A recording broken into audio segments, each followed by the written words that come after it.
Alright, fuckers. Hmm? Ape escape time. Let's go to the gaming scene. Alright. Oh my god, I work for the FBI? Now, don't worry, everybody. Let me turn the fucking music off. Hold up. Don't worry, everybody. Cleo's not a Fed. She just works for the Federal Boobies Inspector Yeah. organization. She is here to inspect your boobies. Yep. Let me know if the audio is good. If there's anybody in chat, go ahead and let me know. We just let Blue out, and now she wants back in. I'm also the federal blue inspector. Yeah, she's the Federal Blue Inspector. That's true. Oh, we didn't do more of these. Oh shit, am I gonna have to read this now? Oh no, okay, it's a secret photo. Wow.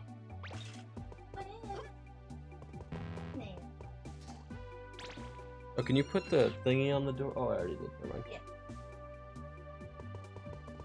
Blue! Either shit or get off the pot, Blue.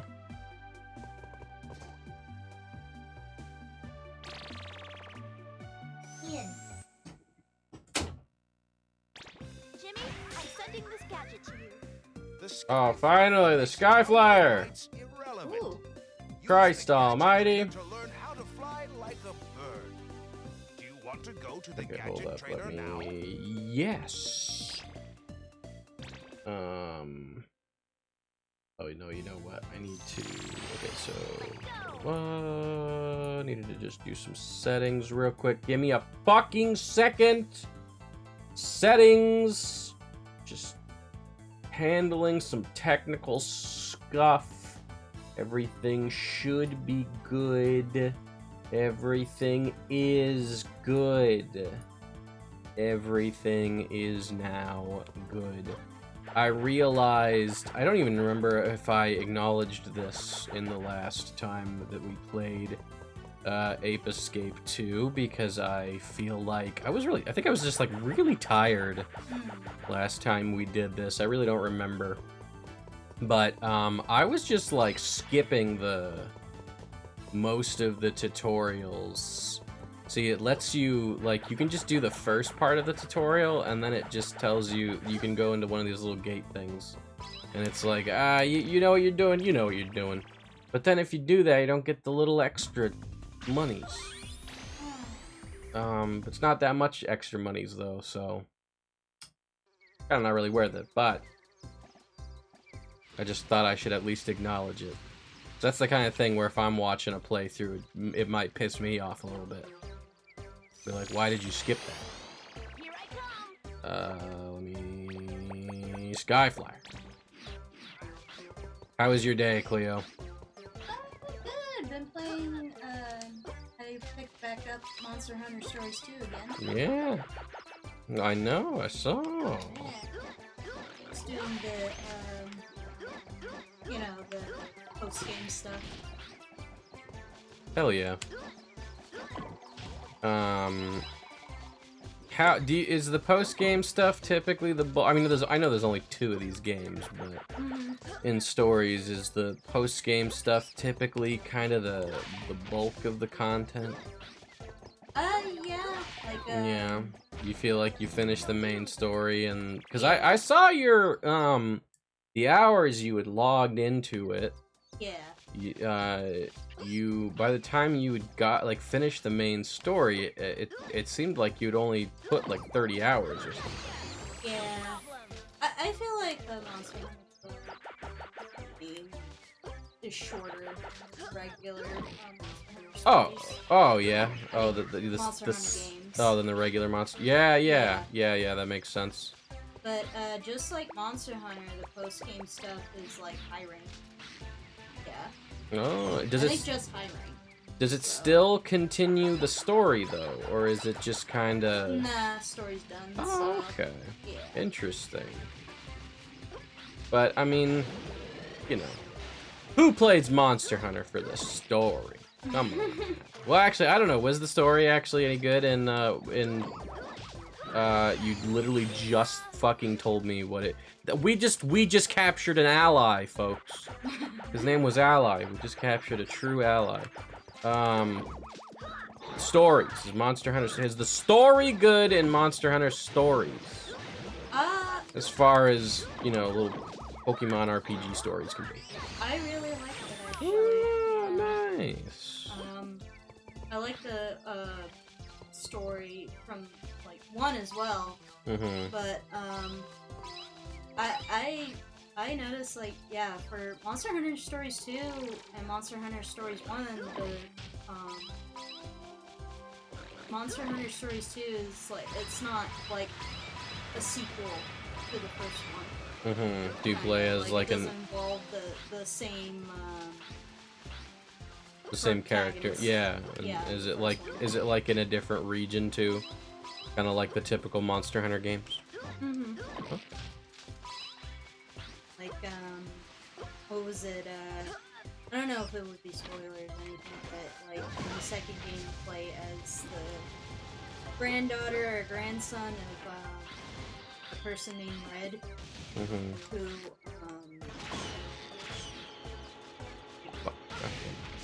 basically is like the savior of you know, of this world. How to put it in simple terms, like there's an evil monster that wants to destroy the world, and it's like in the second one it's like it has this sort of power to make the monsters enrage and like rampage all over the place. So yeah, and spoilers, like at first you see like the monster is like this giant how to describe it, phallic worm.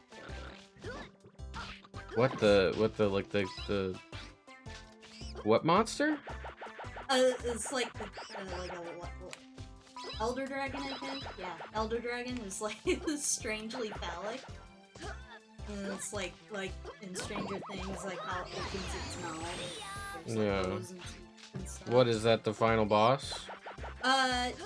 Yeah, kind of. Spoilers. Yeah, I said spoilers. Still, but Oh, going around but also spoiling spoilers. this game. Sorry Okay. about that. But, Fine. yeah, and then more spoilers. Like, More spoilers. I haven't even played this game yet. Oh, you want to play the game? I might. Okay, then I will stop there. I will stop. Okay. Sorry about that. You're good. I just want to know how you were enjoying it. But yeah, I enjoyed the story a lot. It's pretty fun. Oh shit. Like, if the story's really good, I kind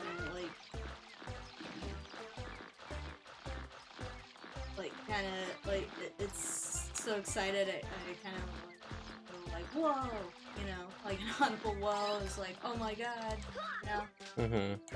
Like if the story's really good. Blue, what are you doing over there? Yeah, what are you doing? I hear her meowing. I think she wants to fucking go out again. I don't know. Should we leave the door slightly ajar so she can like come and go as she pleases? No. Okay. I don't want to do that. I don't want the while we still have cold air. I don't want the cold air to get out. Okay. Yeah.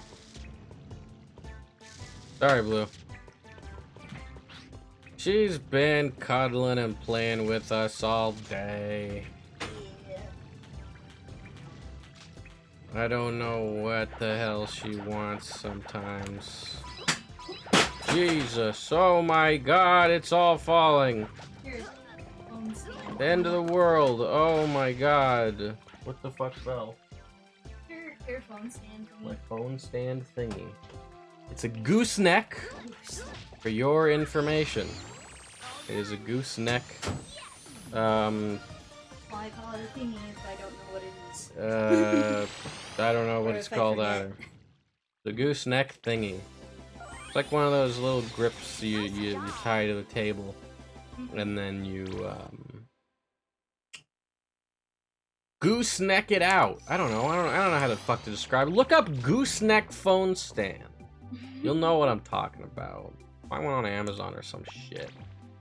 What are you making me define shit for, non-existent viewer? Get the fuck out of here. All zero of you. Yeah, all none of you. Once again, I'd like the oh my god, another new gadget. Holy shit. The banana-rang attracts monkeys with This one's new to Ape Escape 2. This one was not in 1. It's a brand new gadget. It's a little boomerang that you can hit enemies with it, but you can also open the boomerang up to like attract monkeys. Yeah. Okay. Oh yeah, Blue really likes bananas. She's a little monkey. Did we even mention on the last stream that Blue was sick No, for the I don't first think we time? mentioned it For the last first time. time we had to deal with our little sick child. She's okay, by the way. Yeah. But she was acting really lethargic and throwing up bile. So we took her to the vet on Thursday, and she was just super constipated, so they fixed that up, Yeah. and she's doing a lot better now. Yeah, the thing is, with cats, they're notorious for not drinking as much water as they should. Yeah. Somehow So, Pikachu disappeared when I wasn't looking. I think he used the transporter to He try to send had himself her back on to a you, diet Jimmy. Jimmy, Pippochi is lost out there somewhere. Yeah, what are you doing talking about what our conversation was talking about, Cleo? Hippo cheese missing. Oh, okay. Could you believe? Oh my Oh, yeah. good lord! forgot. Pippo cheese, what are we gonna do? What are we gonna do about this? Pippo cheese, no! But yeah, cats don't, a lot of the times they don't, what the fuck? Oh, there we go. A lot of times cats don't drink as much water as they should, and so it's kind of important to, try to incorporate, water into their diet if you can, with like wet food, or try and supplement at least with a little bit of wet food, just because at least that means that they will drink or have a little bit of liquid in their system. Especially if you have a male cat, by the way, because we've had multiple male cats that have had issues with urinary tract infections because they do not hydrate enough in their diet. So that's always a fucking problem. It makes me wonder why they don't water. No clue. I don't know. I don't know why they're not so inclined to drink water. Well, you know what? No, you know what? I think I know what it is. I think that based on their instincts, theoretically speaking, in the wild, cats would be eating like live prey and stuff, Right. which would have plenty of liquid in it. So they don't necessarily they don't have it like biologically. By the way, I'm no fucking cat expert. This is just what I think it is. I think that cats probably, they just don't have it like biologically in their head that that they need to necessarily supplement with too much water. And so when we put them on like kibble diets, it ends up kind of making them like, you know, all of a sudden now they need Now they need more water in their system than their biological instincts convince them of, and they don't fucking know that. Yeah. Cat don't know that it's constipated because it's not drinking water. So. Even though I do my cat homework time to time, like, there's stuff I still don't. Yeah. You probably know a lot more than me. Yeah. I'm no But cat also expert. at the same time, this is our first cat, so. Yeah, this is our first cat. Yeah. We've it's had like a first time experience. we've taken care of we've had like other family cats, but this is the first time where it's our cat. What the fuck was I was gonna do something, I don't remember what it was. Oh well, it's gone. It's gone now. I don't care. Oh no, I remember now. It's all coming back to me. Just in case I get somebody surprise join, I just wanted to turn on the little thingy that shows their Discord icon when they enter. Yeah, so I speaking about the game, by the way, so yeah, this one is more of like a oh fuck no! This one's more of a world tour sort of thing than a I forget how the fuck you oh there we go, that's how you go down. It's more of a world tour game than, you know, the first was all time travel. And as much as I do like this one, it is definitely it's the weird black sheep of the Ape Escape franchise.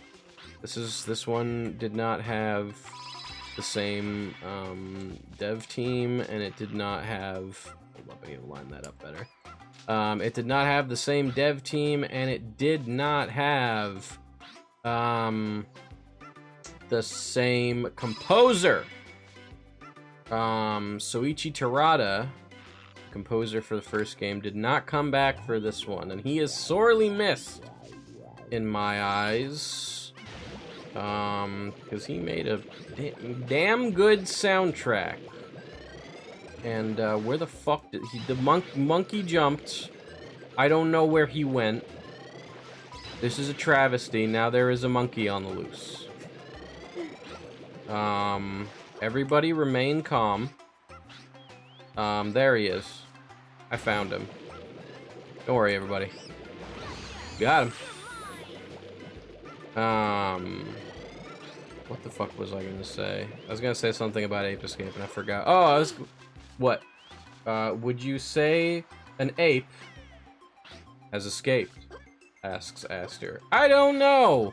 Has an ape escaped? This is a philosophical debate for the ages, that quite frankly I do not know if I am qualified to answer. I am in the process of oh shit, does this max out at 999? Oh no, I better spend some of these coins when I get out of here. I am in the process of writing some video essays, which will hopefully come to the YouTube channel soon, and that will be one, Aster. Has an ape escaped? I'll make sure that it's 6 hours long and just riveting. You're gonna love it. Oh man, the coins really do max out at 999. Son of a bitch. I just wanted to make sure there wasn't like a secret monkey. You need to buy stuff. Oh wait, hold up. Hog. Or can you buy stuff with that? Yeah, it's that you wait, just in case. Let me see. Oh shit. What if there's a monkey trapped inside the statue and he come out when you banana? Huh? How about that? No. Okay, that's fine. I was just being stupid. Yes, Pog indeed. I feel like some of these video essay topics are destroying me on the inside out. I've consumed my whole life into these things. And then as soon as I am done with these videos, I feel like I'm going to want to put some distance between me and these subjects, at least for a little bit. Some of them.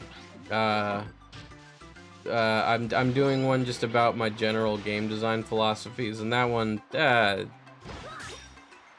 know, whatever. That one's fine. You know, I'm not losing sleep over that. In before Dusk gets canceled. Definitely the first video that I'll be making, that I wasn't originally planning to be my first video, will absolutely ruffle feathers if it even gets, like, discovered. People see it. There will at least be a good portion of people who will hate me. But I don't think I'll be canceled. I'm sorry, I'm frightened. I'm just so happy that all of you lovely people out there have come to see my very first premiere performance. I'm frightened. Well, that's not really why I, In order to thank everybody, Everybody. debut single. Thank you.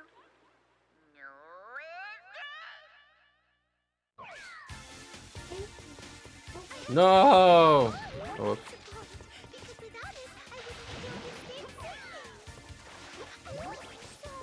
I like how, Jimmy's mouth movements are like 2D sprites, that change on, like, on the front of his model, but all the monkey characters, have those, like, big-ass 3D, like, stupid mouths that flap up and down. Holy fuck, this scene takes me back to OG days when I first played this game. Yeah, did Monkey Pink awaken something in you, Aster? Monkey Pink make you horny or something? Huh? Is that what you're trying to say? Is that what I'm trying to say? That's not what I'm trying to say. No. The monkey. Please, no. What was I gonna say? But yes, yeah, that first video essay topic is going to make some people not like me. It might make a lot of people not like me if people actually see it. That's being very presumptuous of me to assume that somebody with like 0 social media presence already is just gonna put out a video essay and people are actually gonna see it. But if they do. Oh, fuck. What was I gonna say? Oh, God. How dare you do this to me? I've been looking forward to doing this debut for so long. What gives you the right to ruin a monkey's dream? Do you have something against pop stars? Is that it? Yes, it must be that. You're just jealous that Pink is becoming famous and you aren't. There's no turning back now. This is my final test to become a star. Okay, I'm ready for you! Whoa! I'll be the next pop queen sensation! I was also gonna say, from just a game design perspective, it's not that bad, but there is a lot of. Am I supposed to hit these back, or does it not matter? Oh fuck. There's a lot of waiting around in that first phase. It takes a really long time for those lily pads to like get back to you. Blue's meowing to get. You can let her in if you want. Blue's meowing to get in. Fuck. He has a fucking AoE attack. Holy shit. That's those things that they put in the fucking... on the coast, in the ocean in Japan. I don't know what those do, but I rolled them up in Katamari. Oh. I have no idea what What they're. are you talking about? You'll see it when she throws it again. Yeah. So there's a lot of waiting around in that first phase, and see that thing. Oh, Yeah. those are for like to like break up the waves. Oh yeah. In case there's like a bad. Do they have monsoons over there? Yes. Yeah, in case there's a bad monsoon or if there's A tsunami or something. yeah. Yeah. So that first phase there, when it's like when you're waiting for those platforms to come back, there's nothing for you to really be doing. There's nothing for you to engage with, and there's like no way for you to get back up to the boss faster, and so it just kind of oh fuck. So it just kind of like, you just kind of stuck there waiting, and that's the kind of shit that I really don't like in video games. It's not that bad here, it's really not. Could have been way worse. There's a couple of games I even really like that are very guilty of it, like the early Crash Bandicoot games. Or maybe even all the Crash Bandicoot games, actually. I don't know if the later ones do that. I don't remember those games very well. But, yeah, the fucking Crash Bandicoot games are kind of rife with that kind of shit in certain levels. And it drives me up a fucking wall. Maybe I'm just a lazy, impatient piece of shit, but give me a thing to do. Even if it's just like... Just where could Pippachi be? Oh, the Pippachi saga. Where could he be? Oh my god. I'm so invested. Yeah, even if it's just like some dumb shit like waves of enemies or whatever, that's at least better than just walk back up to the boss while these platforms like slowly, or even not even just in bosses, but in just games in general, like, oh fucking, now you gotta wait for the platform to come around. Secret photo, monkey cannon. Oh my god, we're gonna do this for a hot minute. I hope that this is the stream. Buckle in, boys. All right, buckle in, because we gotta spend these fucking coins. All right. Oh, I got some cookies. We can talk about them. What do you mean? The things that we're unlocking? The little fella, the little pufferfish fella. We can talk about him. Yeah. You want to talk about him? Yeah. He's a little pufferfish fella, and I like him. And on to the next topic. Thank you and goodbye. Concept art. Hooray! I love the concept art. Stage setting 5. This concept art is very visually similar to the Ape Escape Nickelodeon cartoon.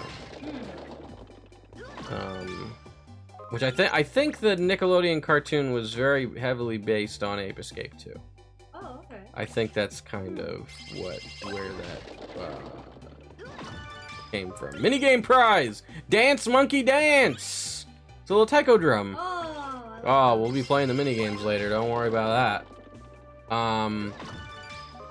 The other day, we were at an arcade. We were at a barcade, actually.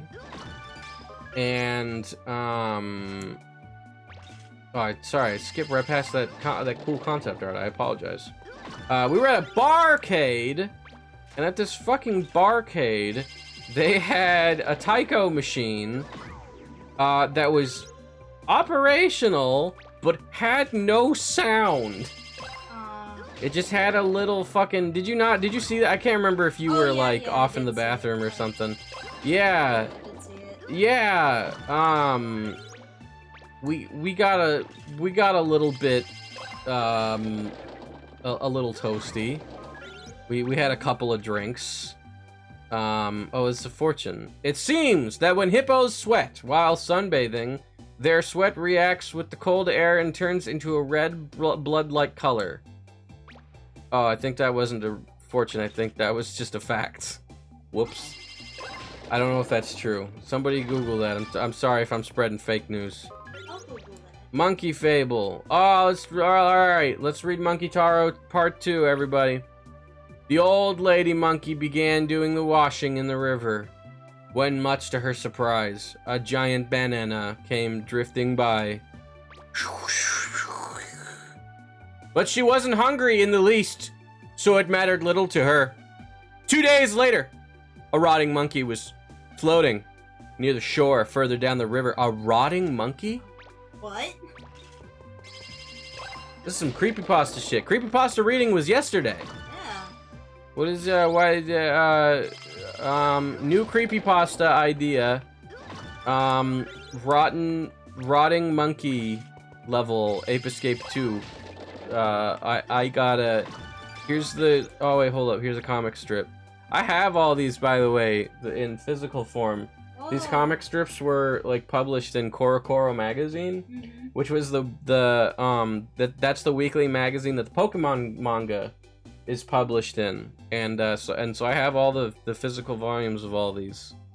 Battle Formation. Oh, that's cool that they kept it, like, in Japanese and then just, I mean, and it's probably, I don't want to say out of laziness, but it's probably out of, like, a desire to not, have to, alter the images, rather than for authenticity.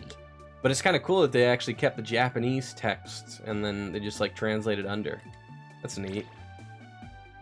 Oh, eek. Where's your weapon, Private? Crackle, crackle. A shish kebab? That does look good. New creepypasta idea. I got a hainted copy of Apescape 2 from Spooky Man in garage sale. And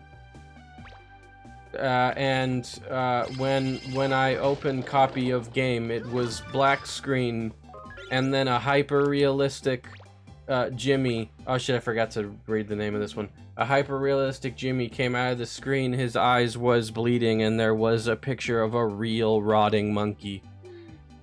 Once upon a time, there were 3 little monkey brothers who had escaped from a professor's laboratory and run off into the forest. The eldest brother was lazy, the middle brother was unreliable, but the youngest brother was quite a diligent fellow. Always collecting enough bananas to make up for his 2 older siblings. To be continued. You're all waiting on bated breath for the thrilling conclusion there. We'll write that Ape Escape creepypasta and then we'll read it. Natalie's research memo. I discovered an amazing fact today. What the fuck? You just gave me the same hippo fact again. You fucking bitch machine. By the way, that's true. Is it really? Mm-hmm. Hippos like fucking sweat blood. Yeah. That's metal.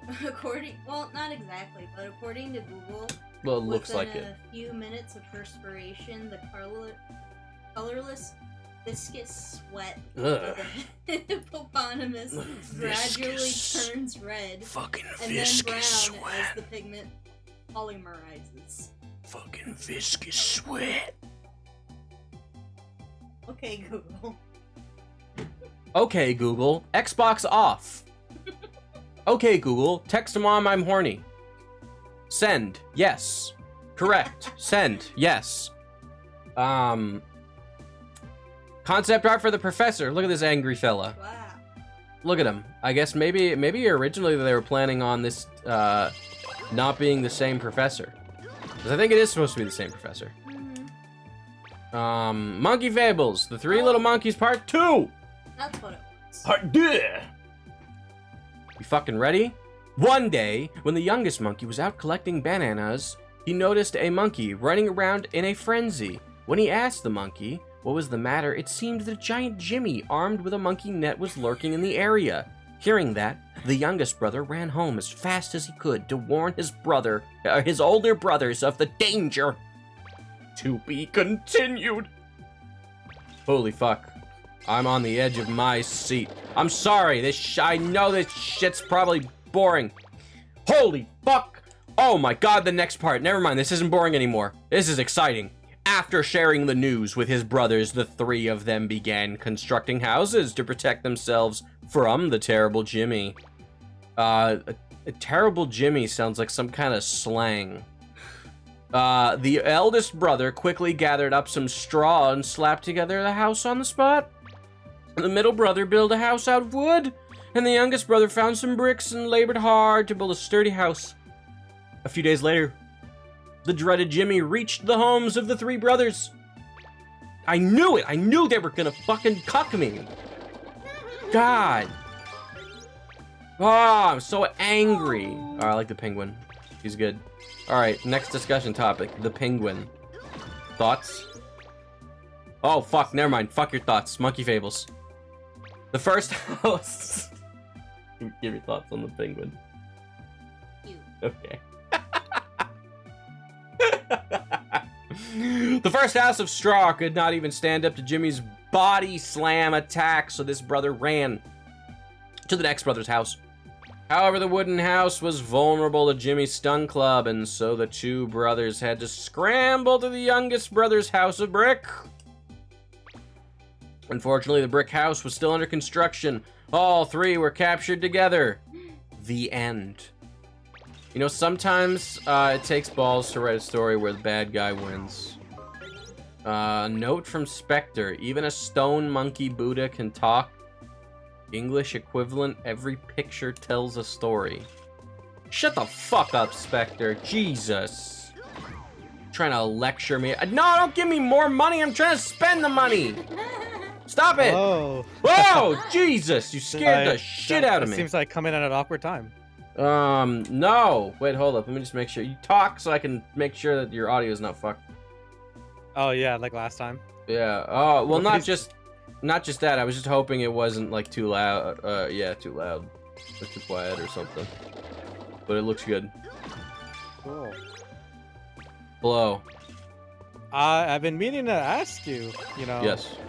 I forgot, like, for a while there. The Steam Deck. Yes.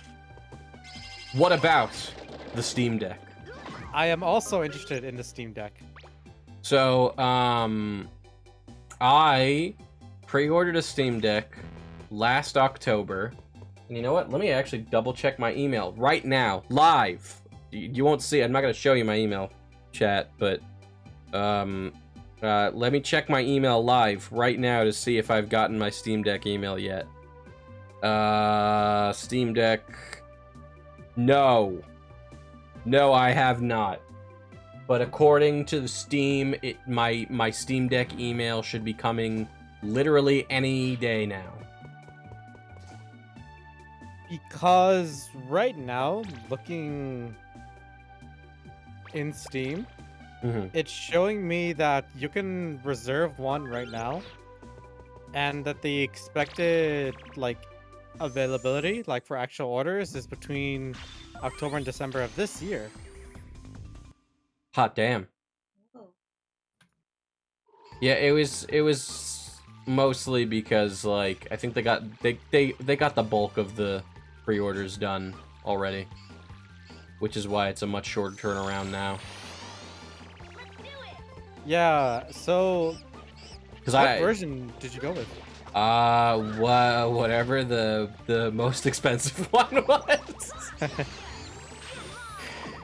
I didn't want to have an inferior fucking thing. I wanted to have the best experience I could with a Steam Deck.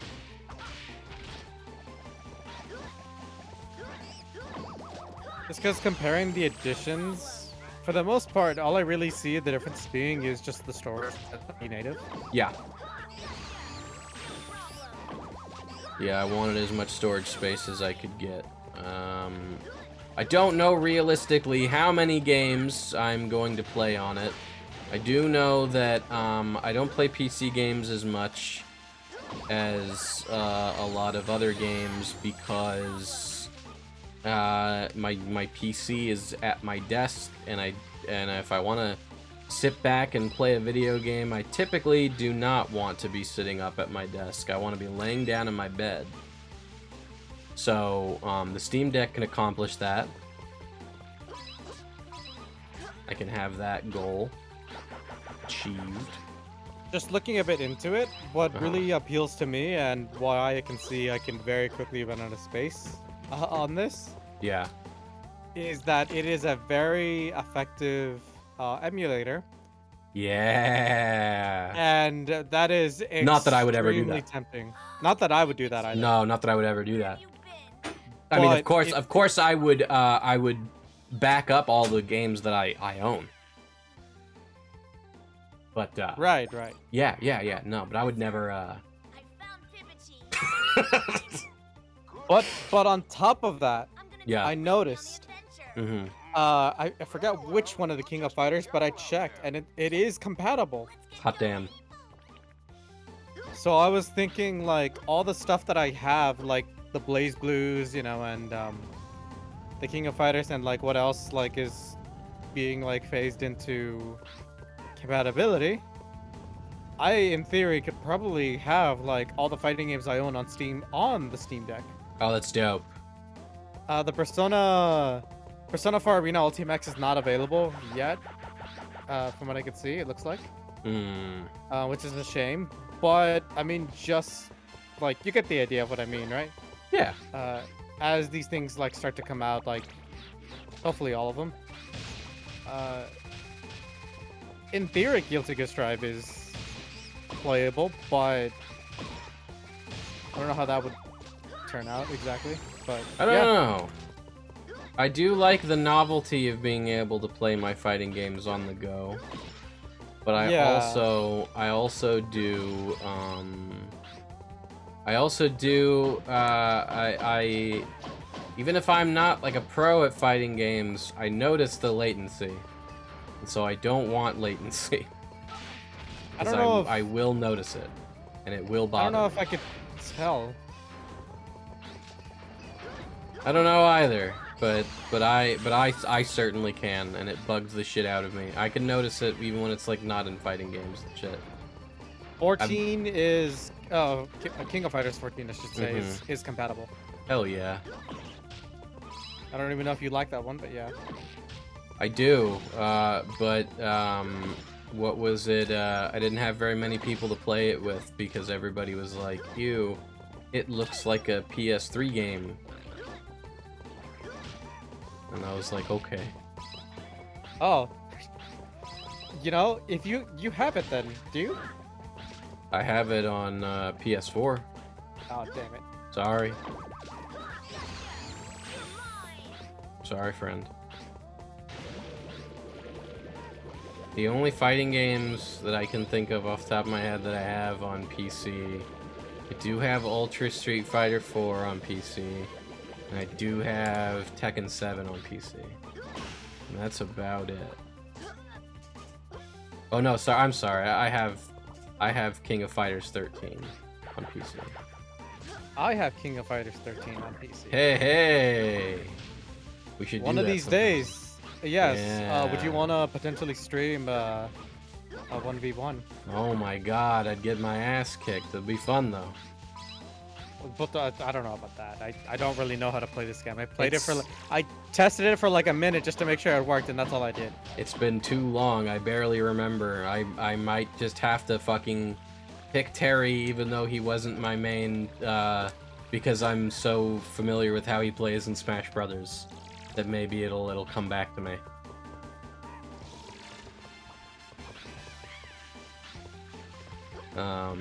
What the fuck was I gonna say? Yeah, definitely the one thing I'm seeing a lot of people talking about though is battery life. Battery life varies a lot. I saw, for example, Rocco from Mega 64.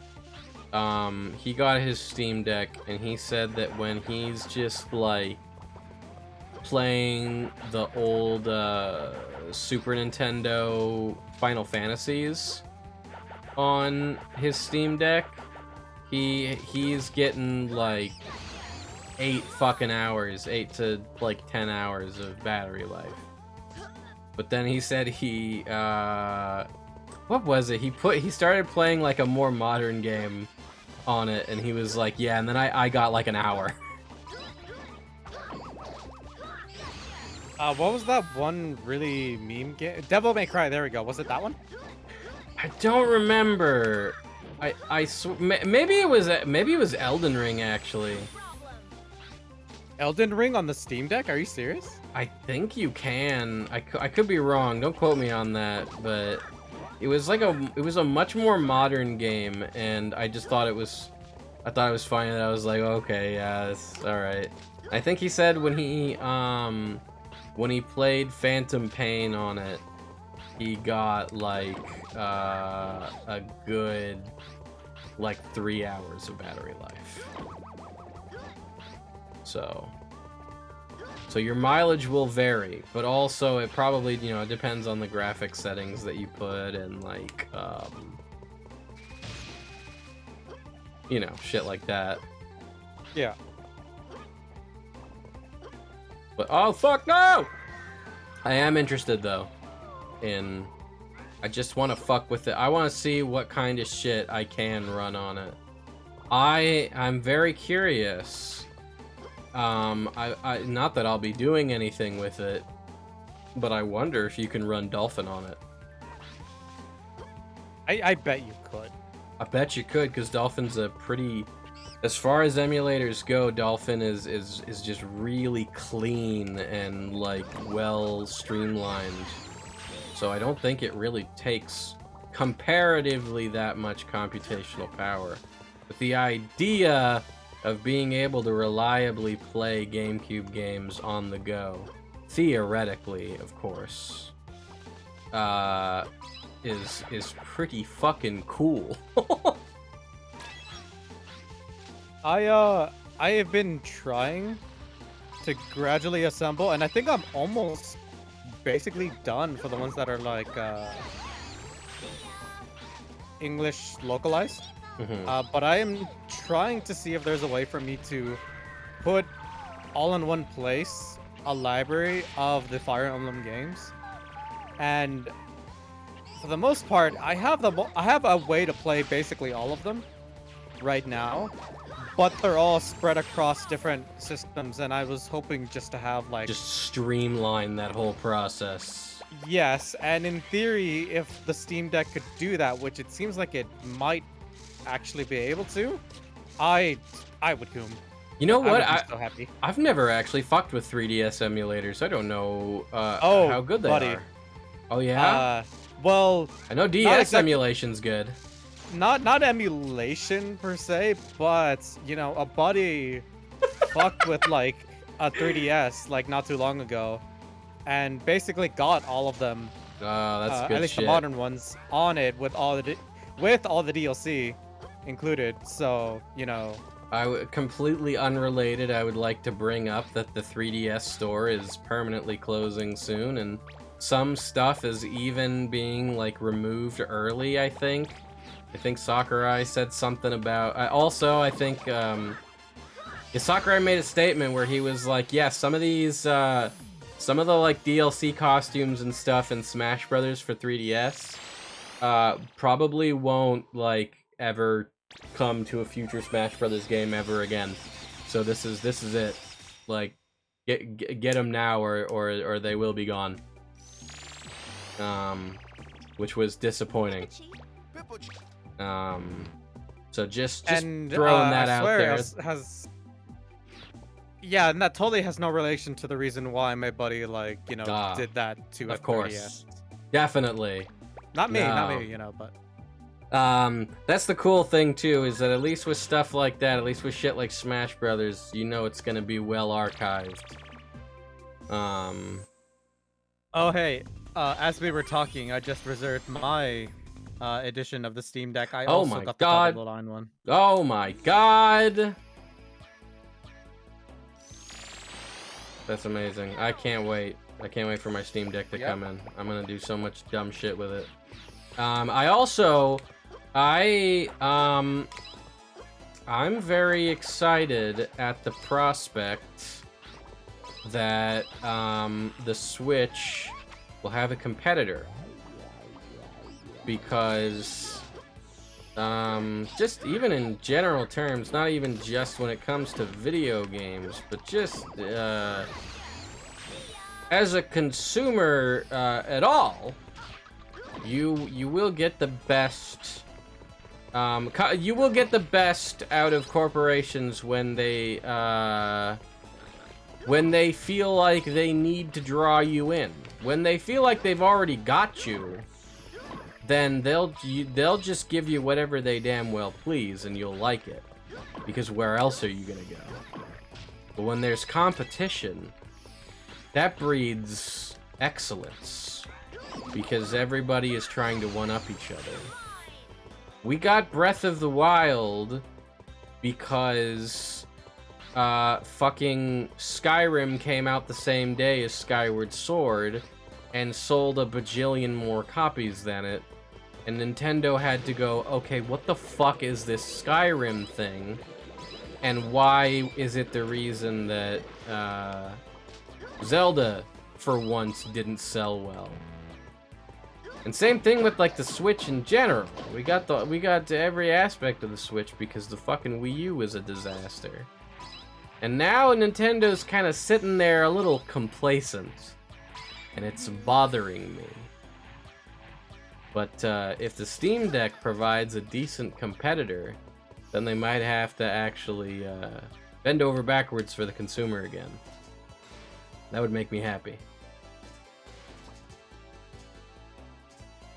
I like being bended over backwards for.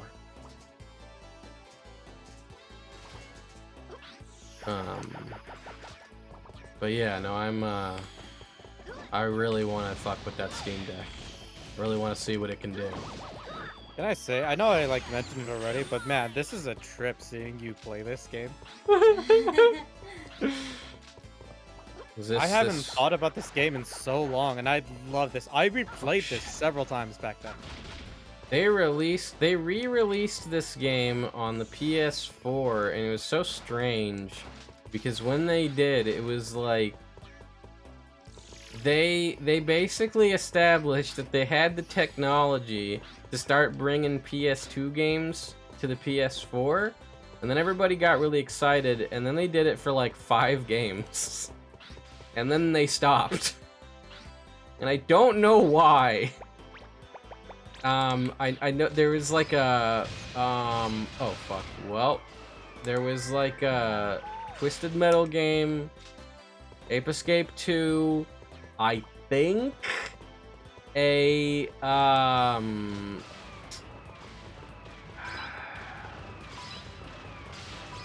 War of the Monsters was one of them for some reason, which I like that game a lot, but that, I didn't think anybody remembered that. But there was like just a bunch of PS2 games, like 5 PS2 games, not even a bunch, sorry. There's like 5 PS2 games, and then they just stopped. And they didn't even port Ape Escape 3 to the PS4, and it was really weird. But they sure as shit brought Ape Escape 2. So you can still play that. I think you can still buy that on PS5 and it'll be compatible or whatever. But it's really fucking weird. I do like this game, but again, it is the black sheep of the franchise. It's very odd.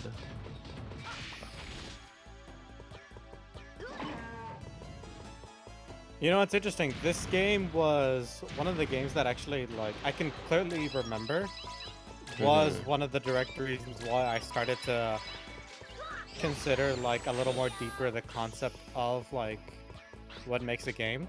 Because I actively spent, like, time looking through the concept art that, like, in the capsules that you were doing right now. Hell yeah. I actively spent time looking through it and, like, wondering, like, or just kind of taking in, like, level design and, like, level art and, like, that kind of thing. Yeah, it's really the, like, cool. concept of, like, a world building, like, that kind of thing. And, yeah, I mean, it's just a big deal for me for, like, for that reason. I really love being able to just get into the nitty-gritty of the small shit that makes a game.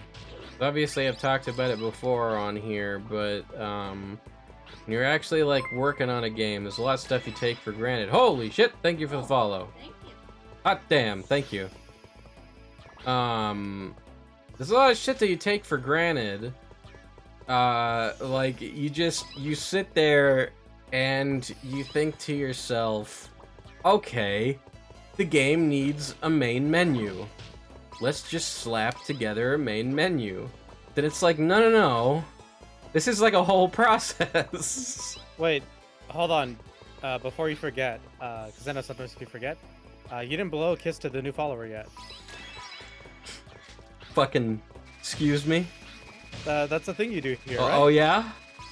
Oh, yeah? Or, alright, I don't remember your name because the thing in OBS that shows me, who just fucking followed, broke and isn't compatible with my OBS anymore. But whoever you were...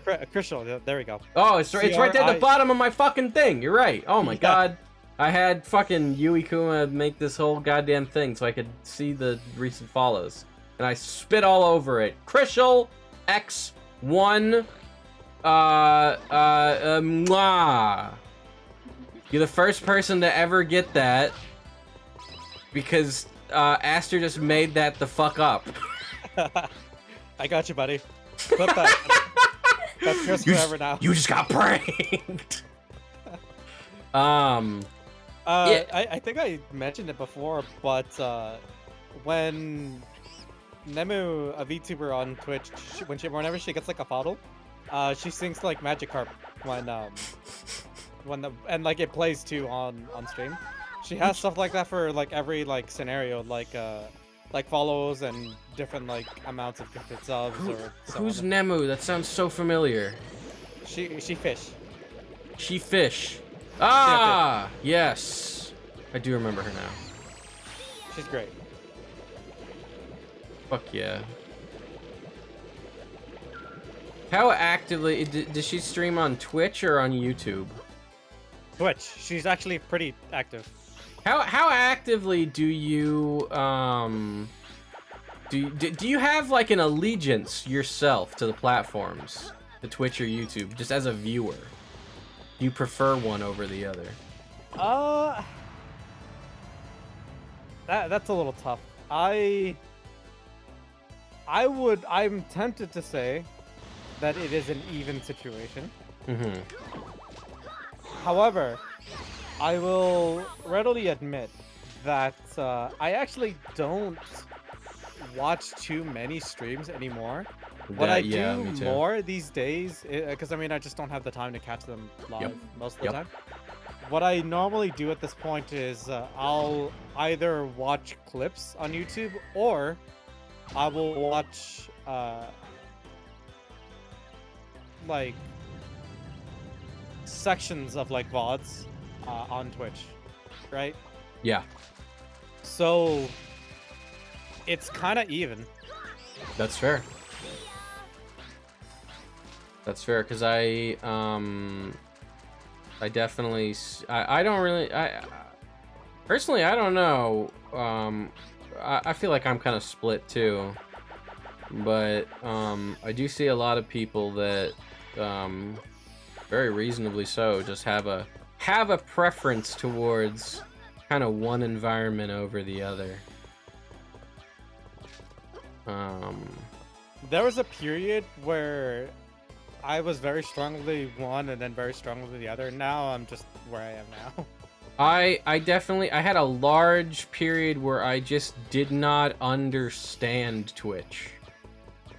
Like I just did not understand so much of the culture, or like there was even a point where I was just like live streaming. What the fuck is that? Just edit together more concise. But where the fuck was I going with this? Wait, hold up. It was I said there was a point where, oh right, there was a point where I was I didn't fucking understand a goddamn thing about Twitch. But then like all the fighting game tournaments were all like broadcast on Twitch, so I just kind of figured out through that. And Salty Bet. God bless Salty Bet.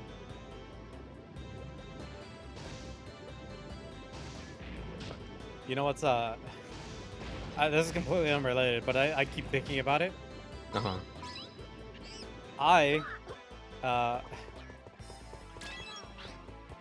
Let me back up a little here. See, because this is a little complicated. Oh boy, here we go. I still have the mission to get through like a bunch of Square Enix games, and I say specifically Square Enix because even though I'm focusing on the Final Fantasy stuff, I am also playing, or intending to play other like Square Enix stuff that like are very clearly in the same vein as Final Fantasy. Yeah. But during that period as well, I picked up some other stuff that like I really wanted to play, and for a good time there, I was crunching basically. Let me pick a game. This is the only game I am allowed to play until I am finished with it. I was doing that too, and then Elden Ring came along, and I was like, I cannot reasonably dictate this amount of time to one game. See, I'm gonna get to that in a moment. Because I was successful with this, and this actually was working like really well. Yeah. And I was getting through like a lot of games that I've been wanting to for a while, and I was actually very happy with this. Mm-hmm. But one of the games that's on the list is Atelier Riza 2, right? Mm-hmm. And for a while there, I was like, okay, let me just finish Batman 2, and then I'll get to Riza. Yeah. Right? But then something else came up, and I'm not even sure which other game came up that I was like, well, okay, I'm kind of not in the mood for Batman, but I already decided that I was gonna finish something before Riza, and this thing caught my attention, so let me finish this. Yeah. Oh yeah, it was the Jack series, so I finished Jack 1. Okay, so I like paused on Batman. I finished Jack 1, and I'm like, well, I just finished Jack 1. I'm on a roll. Let me just finish Jack 2 then. I eventually reached a point where it was too unreasonably hard by design for no good reason that it actually started to like irritate me and make me upset. Jack 1? Jack 2. Oh, Jack 2. Yeah, Jack 2's got some bullshit in it. Jack 2 has got some bullshit in it. I'm actually pretty confident that I'm like fairly close to finishing the game. It's just that the nature of like some of the missions that like that I'm getting to, which by the way, I am absolutely in like sections that I've never played before, in it, which I'm grateful for that in itself. But man, it is so just not fun with the way that it was designed that I was like, fuck this. Let me, you know what? I'm gonna just finish Batman 2, and then I'll get to play Riza. And then I started Batman 2, and I'm still basically near the beginning. And then I was just not interested in the game. Not because I dislike the game, but because like I am just not in the mood for that kind of game at the moment. I have had my fill for right now. So I'm like, well, I guess this is it. I guess I get to play Riza. And then I think it actually might have been you that you brought up not too long ago how it gives you real anxiety that you have not finished Elden Ring. That I started thinking about it and went, I haven't finished Elden Ring either, and I'm still more or less like pretty early on. Maybe I'll just play a little Elden Ring before I get to Riza. Here we go. And then I started enjoying my time in Elden Ring. There you go. And now I'm starting to actively play it. But I feel it.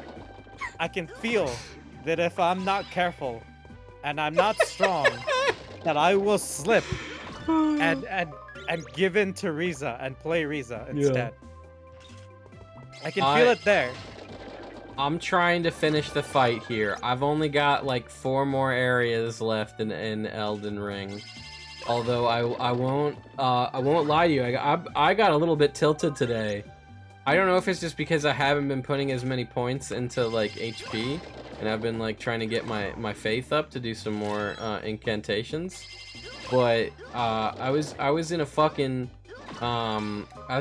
secret area of what's it called? Secret area of Elden Ring, and there's like no visibility, and I was just getting hit by like one hit KO shit that was coming out of nowhere that I couldn't see, and it was like a homing attack.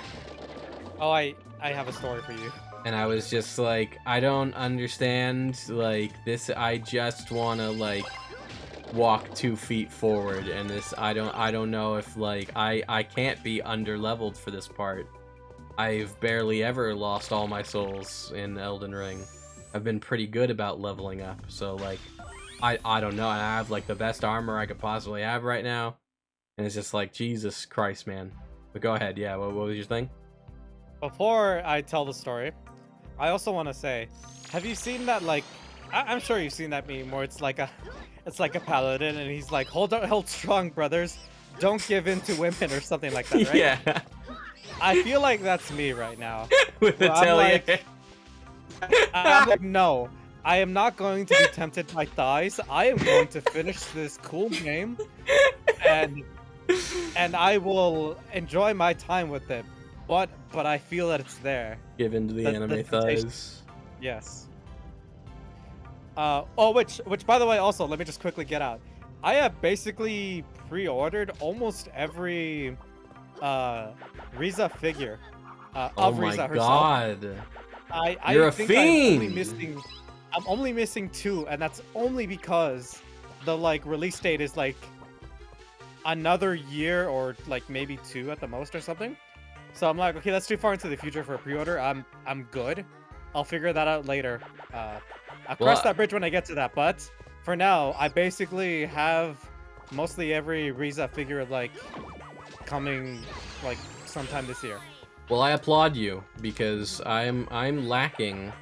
I'm slacking on my waifus here. That I did not pre-order that fucking $200 power figure, and I have been purposefully trying to avoid the temptation of buying all 3 of those recent, very expensive Kotobukiya Darkstalker statues. So I've been neglecting my waifus. So I praise you, my friend.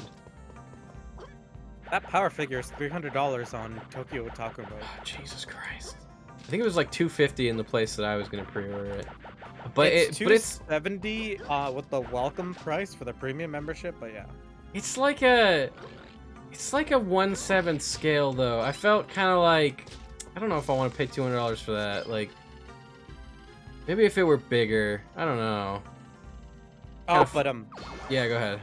yeah, the story. Let's Yes. not forget this. Okay. Yes, waifus. Put the waifus aside for a moment. Yes. So, if you recall from my Sekiro days, Yes. you know that I dodge. And well, I mean, I guess you know that this has been a running thing for me Yes. for a while now with the Souls games. No parries, you monster. Yes. No parries. Only dodge. No parry, no block, And- only dodge. And no block. Only dodge. Yes. I have, repeated my patterns for Elden Ring. This is the And- unga bunga of defensive plays. I'm sorry, go on. yeah, basically. And another common trend that I do with Souls games is I typically get the item that gives you extra health at the beginning of the game. And I Yeah. did the same with Elden Ring, right? Mhm. So for a good while, I've been good on health. And I've already been a while, like, replaced it with, like, other trinkets that I wanted to get better use out of. Not that I haven't invested anything into health, but I've been neglecting my health stat for sure. Yeah. But it didn't matter to me because I just dodge everything. So I didn't really need health. So as long as you don't get hit, you don't Yeah. need more health. And that's valid. been working fine because for the most part, Valid. I have been more or less cruising through this game pretty comfortably by dodging. Yeah. And the other day, I have reached the point where I was going to fight the lightning dragon outside the area where there's the 2 tree sentinels, right? Ah, You know yeah. what I'm talking about? Yeah, Yes. yeah, I know exactly what you're talking about. And I was having basically the first time a little trouble with it. I think it even took me like, I don't know, 8 something tries to get it done. So that's a lot. Were you just like getting And, one-shotted basically? Kinda, yeah. For most of its attacks, yes. For a few of them, no, but it was basically close. But I was like doing like a comfortable amount of damage. So I was like, oh, that's fine. I just have to like, you know, do a little better with dodging. I'll get this. That's fine. But Tin saw me try to fight this dragon for a few times. And he said, wait, are you under leveled? Why is your health so low? What are you doing? And then I explained to him what was going on of my situation of I didn't need health because I don't get hit in this game.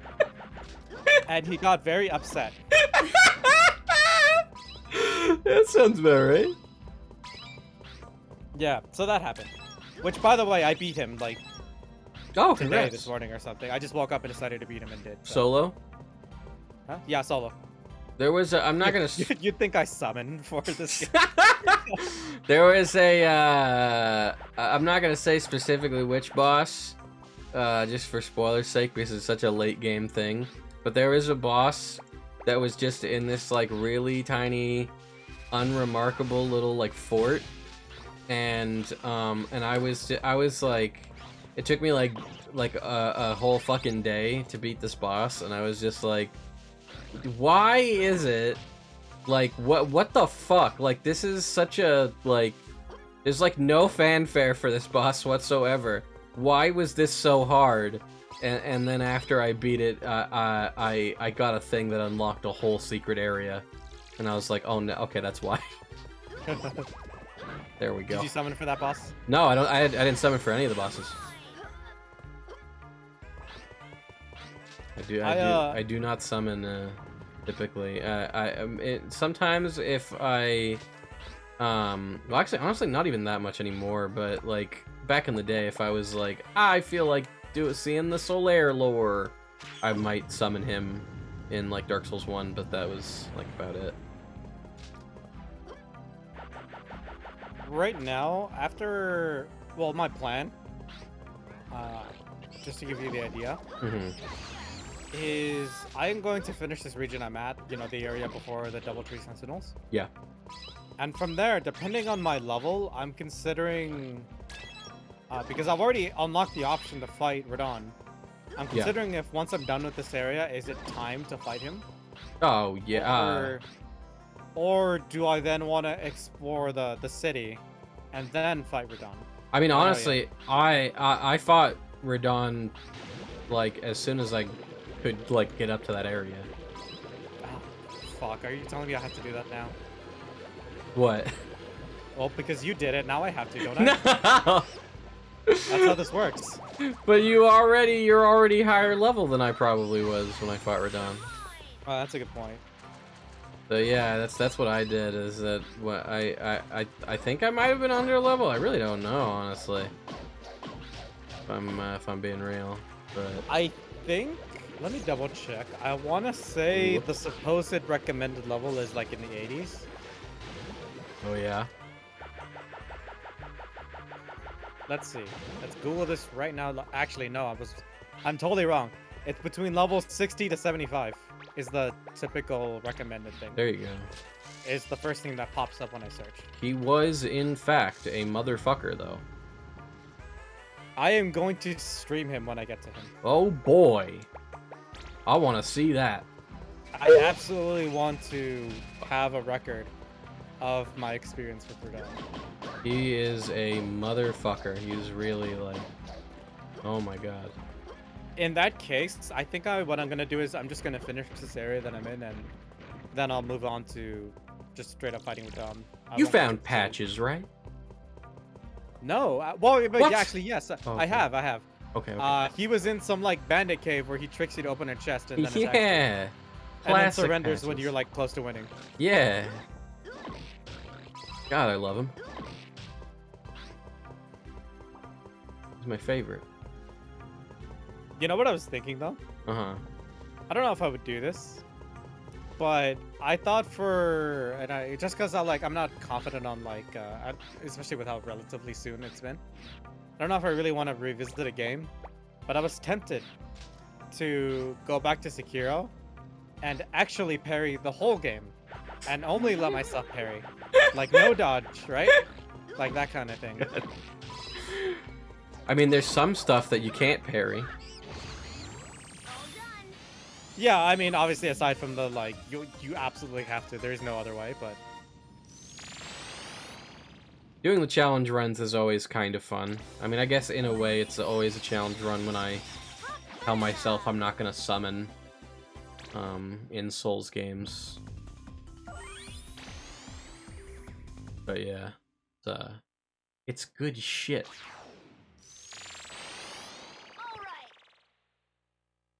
Oh, you've got to a boss. I got to Monkey White. So, you finally made it. I am the I don't think in Ape Escape 3 they kept his funny German accent. Before I get revenge, I'm going to have to I still want to play 3. I've never have. Aw, 3's fun. I like 3 a lot. Right now. You know, if there was a way to play it. Oh, yeah. Ah, I'm sorry. pests.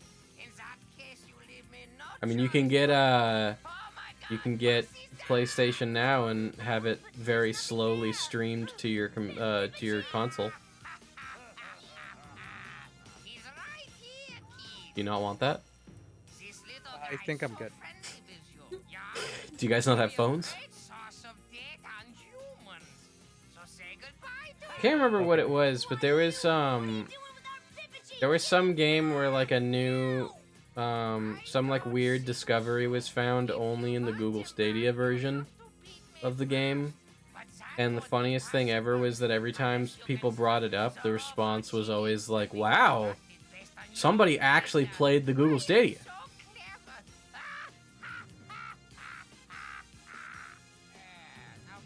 I wonder if what's it called? I wonder how long they're gonna keep that up, that operational Google Stadia. You know what's funny about that? I don't know if you're a fan of him, but Markiplier is an avid supporter of Stadia. Really? Oh, Yes, because according to him, it's actually really good. They actually figured it out and like have it like actually usable. Do people actually like play it now? I have no idea. But taking that further, one of our buddies, Jesus, has used Stadia as well. I don't know if he still does, or if he's like swapped to using something else. But he used Stadia for a while, and he actually agreed that it was like he liked it. However, he also outright admitted that he could tell the like slight latency, or he could tell the like latency effect from using it. Yeah. Which to me, any latency at all, if like you can notice it was like unbearable to me. Yes. But he was saying that like he basically just adapted to it and it was like perfectly fine. Oh man, But I would not be able to do that. That man is built different. You have to understand. It's So built different. that's not a joke. He is. He will adapt to any situation. That's fair, yeah. Improvise, adapt. Fuck, I forget the Bear Grylls meme. Whatever. Survive? Yeah, there you go. That is, yeah, Jesus Christ. Yeah, to me, I feel the same way. Any amount of noticeable input delay is just unacceptable to me. I can't handle that. So I wouldn't be able to put up with it. Hold on, let's switch gears here because I need your help for a second. Oh no. So Metal Gear. Be careful here. don't worry. I'll take my Okay, headphones Cleo will off take so her I can headphones hear off you. if you spoil it. No, Okay.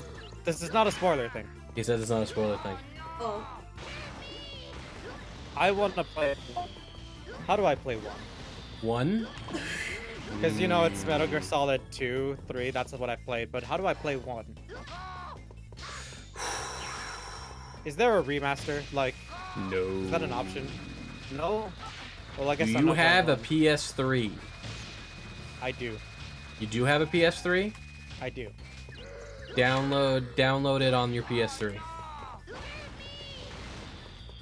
But is it just like the same as the original, or Yes. I can't do that. Oh yeah. I cannot play those games that style anymore. Oh, why not? Oh. I can't. It's too much for me. No, I disagree. That top down style of like camera when you're moving around, it is. I could do it with 2. Like I honestly I didn't even think it was like that bad for me. But a lot of the reason why it was okay for me was the nature of those levels. Like a lot of them were top down and all, but like a lot of them also were angled like a normal like modern game. Yeah, too, like a the camera. normal. Oh, listen to this fucker. How dare Yes. you? So it was fine for 2, but 3, like was fully top down for basically the entire game, and that was difficult. Like I can't go through that again. Wrong. Well, you do have the option of Twin Snakes, the GameCube game. What is that? Twin Snakes was the GameCube remake of Metal Gear Solid 1. And, it's good, but it's like... some people would say it's a little bit... Cause, you know, Metal Gear Solid is already pretty fucking goofy in places. But... Twin Snakes is like a little bit too goofy in some places where it shouldn't be. Some people say. Did they change it then? Yes, yeah. The Twin Snakes was made without Kojima, I believe. But I'm pretty sure it like controls, from what I remember at least, it controls and plays pretty much just like Metal Gear Solid 2. And they do reprise all the same voice cast, by the way. 'Cause I think Kojima had like a slight producer role on it or something. And at first he didn't give a shit about reprising the whole cast. Except for David Hayter, he was like, bring back the Snake guy, but everybody else, just fucking recast them. And David Hayter was like, no. Bring them all back. And so it's thanks to David Hayter, apparently, that, like, the cast reunited in Twin Snakes. But I mean, the goofiest shit is that there's like a part where Solid Snake like somersaults over like rockets, like over missiles. He like does like slow-mo Matrix shit over a bunch of missiles and stuff. Is this a GameCube exclusive or is it somewhere else? No, only GameCube. And if you want to buy it physically, by the way, it's very expensive. Very rare. Just throwing that out there. You know what? That reminds me.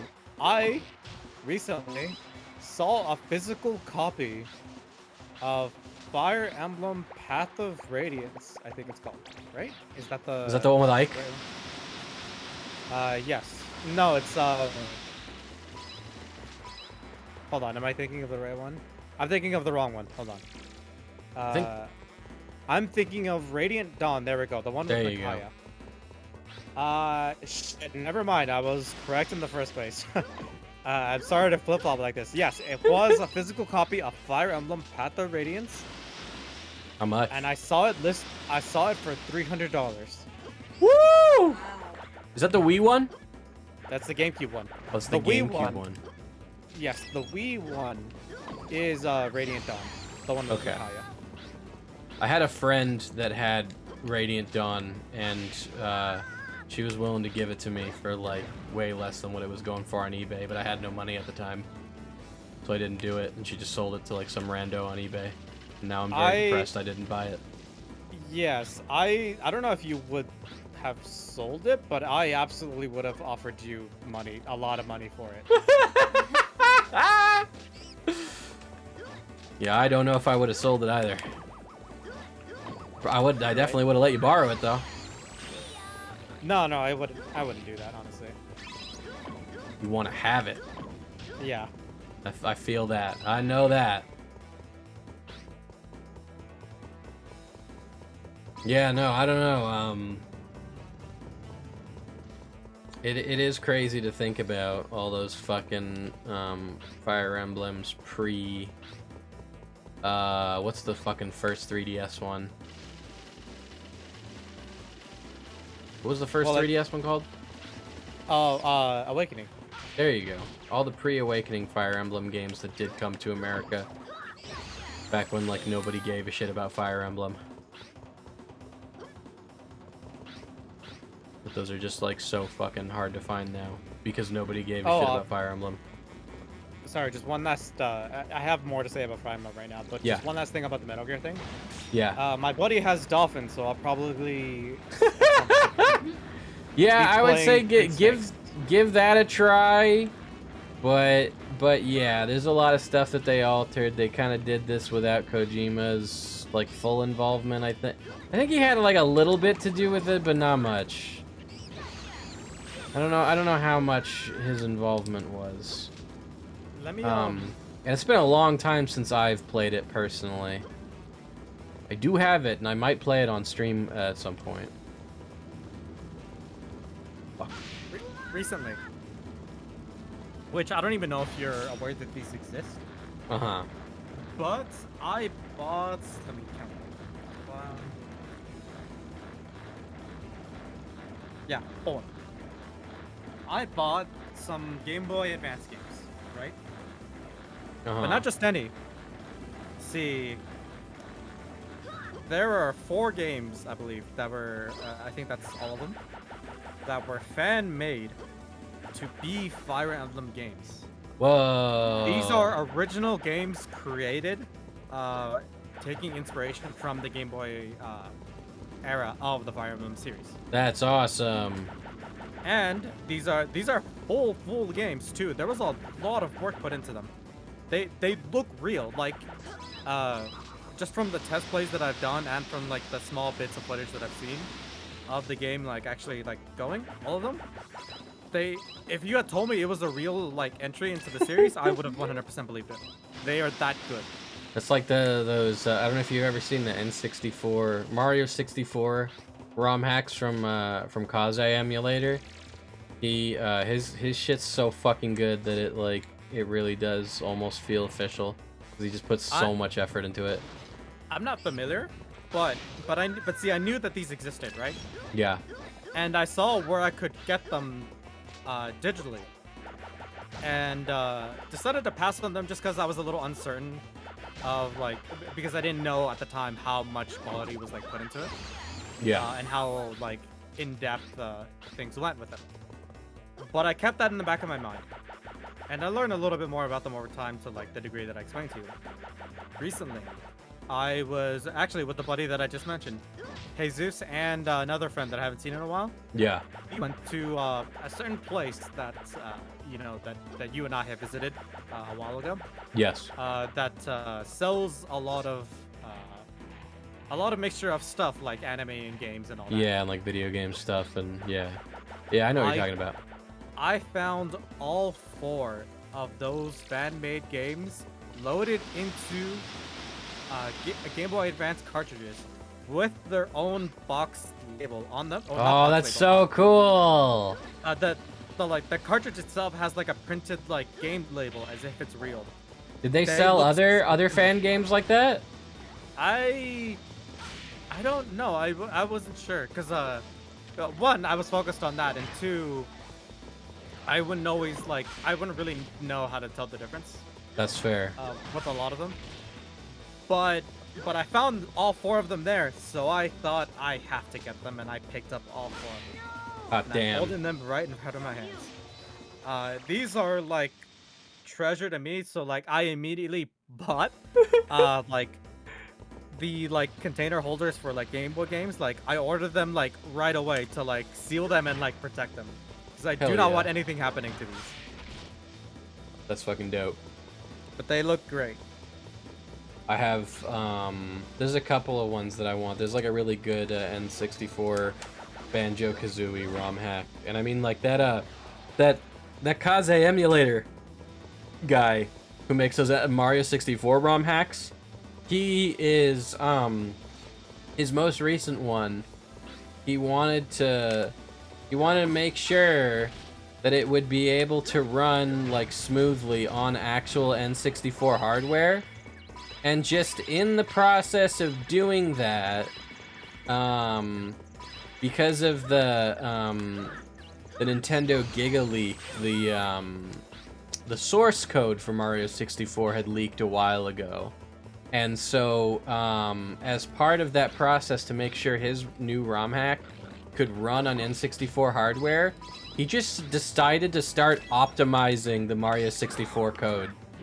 And like, at first it was just like a little thing to be like, just in case my fucking thing doesn't run well, maybe I'll fix a couple things here and there to make it run well. And now it's like also become its own like side passion project for him.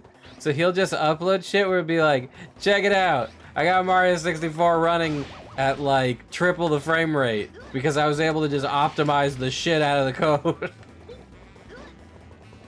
It's like the coolest thing ever. I love that. So I really want to, when that's out, I want to be able to run that on real hardware. I'd love to be able to do that. On the subject of real hardware, I was looking into, I don't know if you've heard of these things called EverDrives. Yes. Yeah, I know what that is. Yes, so I was looking again right now because they were out of stock for ages, like when I first learned about them. Mm-hmm. Now they have barely come back in stock again. If you were by chance interested in picking one up yourself. Oh. But I was weighing my options of like, if I were to get one, which one would I want it for? Like, what would I put on it and so on. I was very close today to buying the Game Boy EverDrive, but I decided eventually like I will pass on it. Apparently there's like some slight uncertainty with like a few Game Boy models or something. I don't know. Oh, but what kind of Game Boy do you have? I have no idea. Oh. Because they're like AGS something, right? There's like the SD, No. Model. Or model SP, I mean. specifically. Oh. Because I have the Game Boy Advance SP, but apparently there's like okay. model differences or something. Yes. Yeah, there are. I just saw something like commenting about how these like aren't always like somebody made some comment about like, oh, this specific AGS like it didn't work for me with this EverDrive. Really? And that terrified me of like, oh, I don't know if that's like a one-off for this guy, he got a defective, or they just have like a compatibility issue between that model. I don't know. That made me just slightly nervous. But you know, you talking to me like about the Steam Deck, you know, I think I've just come to the decision that I prefer to just throw everything I have when it comes to like emulation just to the Steam Deck and call it a day. Yeah, that's fair.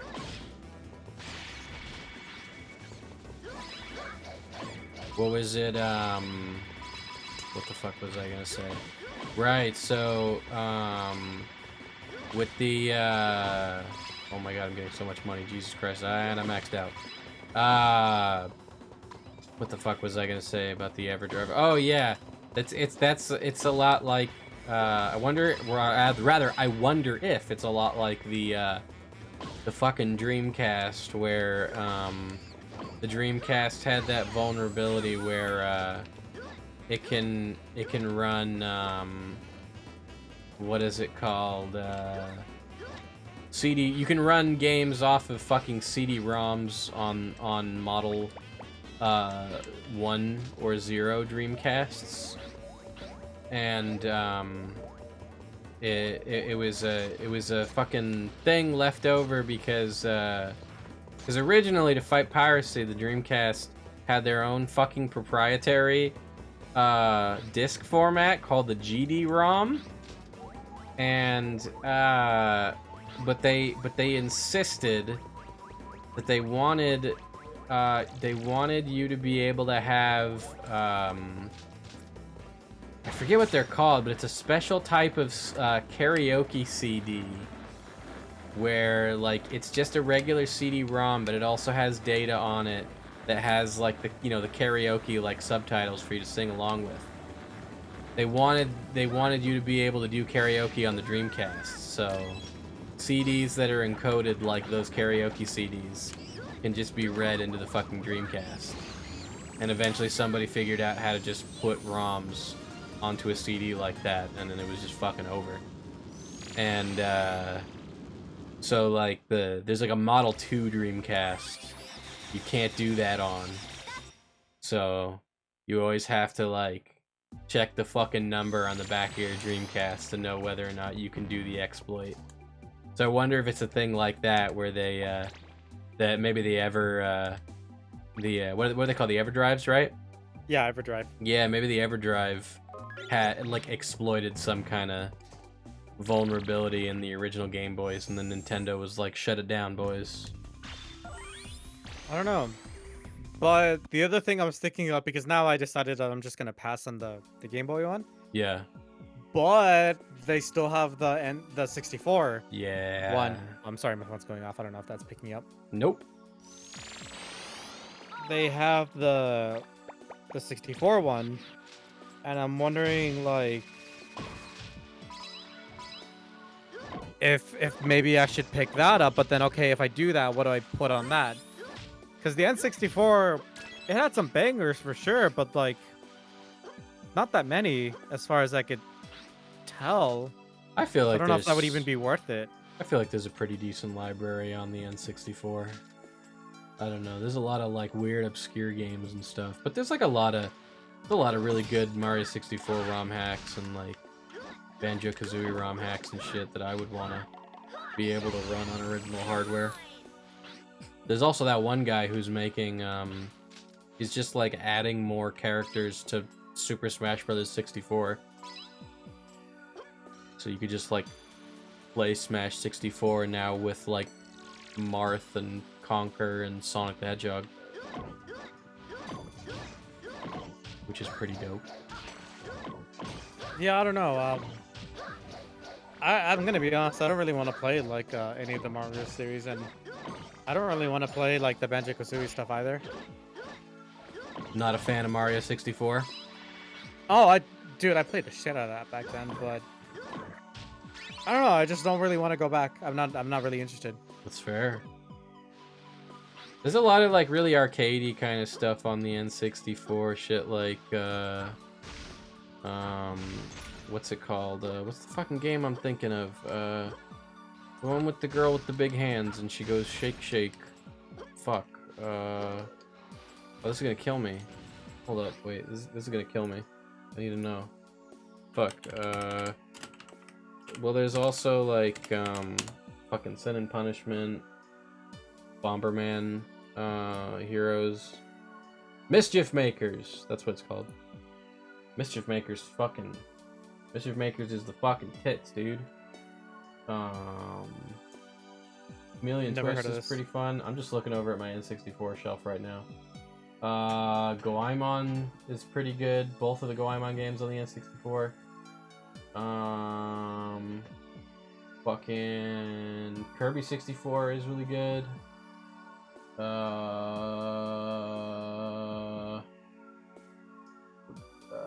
Paper Mario. Oh, sweet Jesus. Yeah, the first Paper Mario. Snowboard Kids Racing.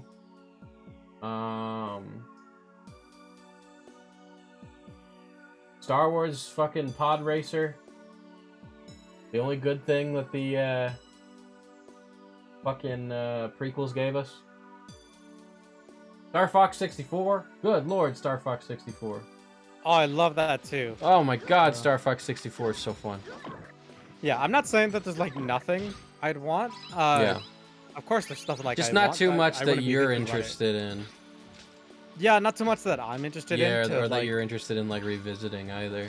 Yeah, I get Yeah. you. I get you. I like the N64 though. I think I like the PlayStation 1 more though. Honestly, I think at the end of the day, I think the PS1 had. But then again, it's It's almost like a quality over quality versus quantity kind of thing. Not that the PS1 didn't have quality games, but like,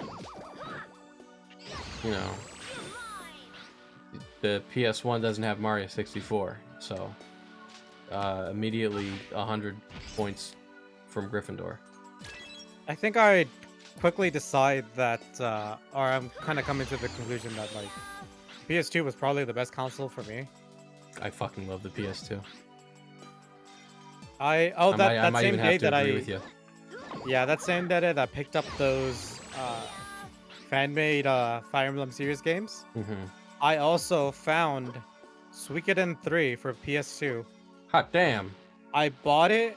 I tried it. It works perfectly fine, even though it's like Sweet. kind of stuffed up. What I think like helped is that like because I installed a new laser onto my own like PS2 edition, like it works amazing. Yeah. That'll do it. Yeah. Because if you got one that's run down but still works, sometimes it just can't put in the extra effort. That was kind of the problem with my last Dreamcast before I upgraded to the overclocked one that I have now. I heard that there's like a fan mod to PS2s that I'm kind of interested in Whoa. potentially doing. That'd be cool. The one thing holding me back is like there's a I think you could just like straight up like swap them and you're good.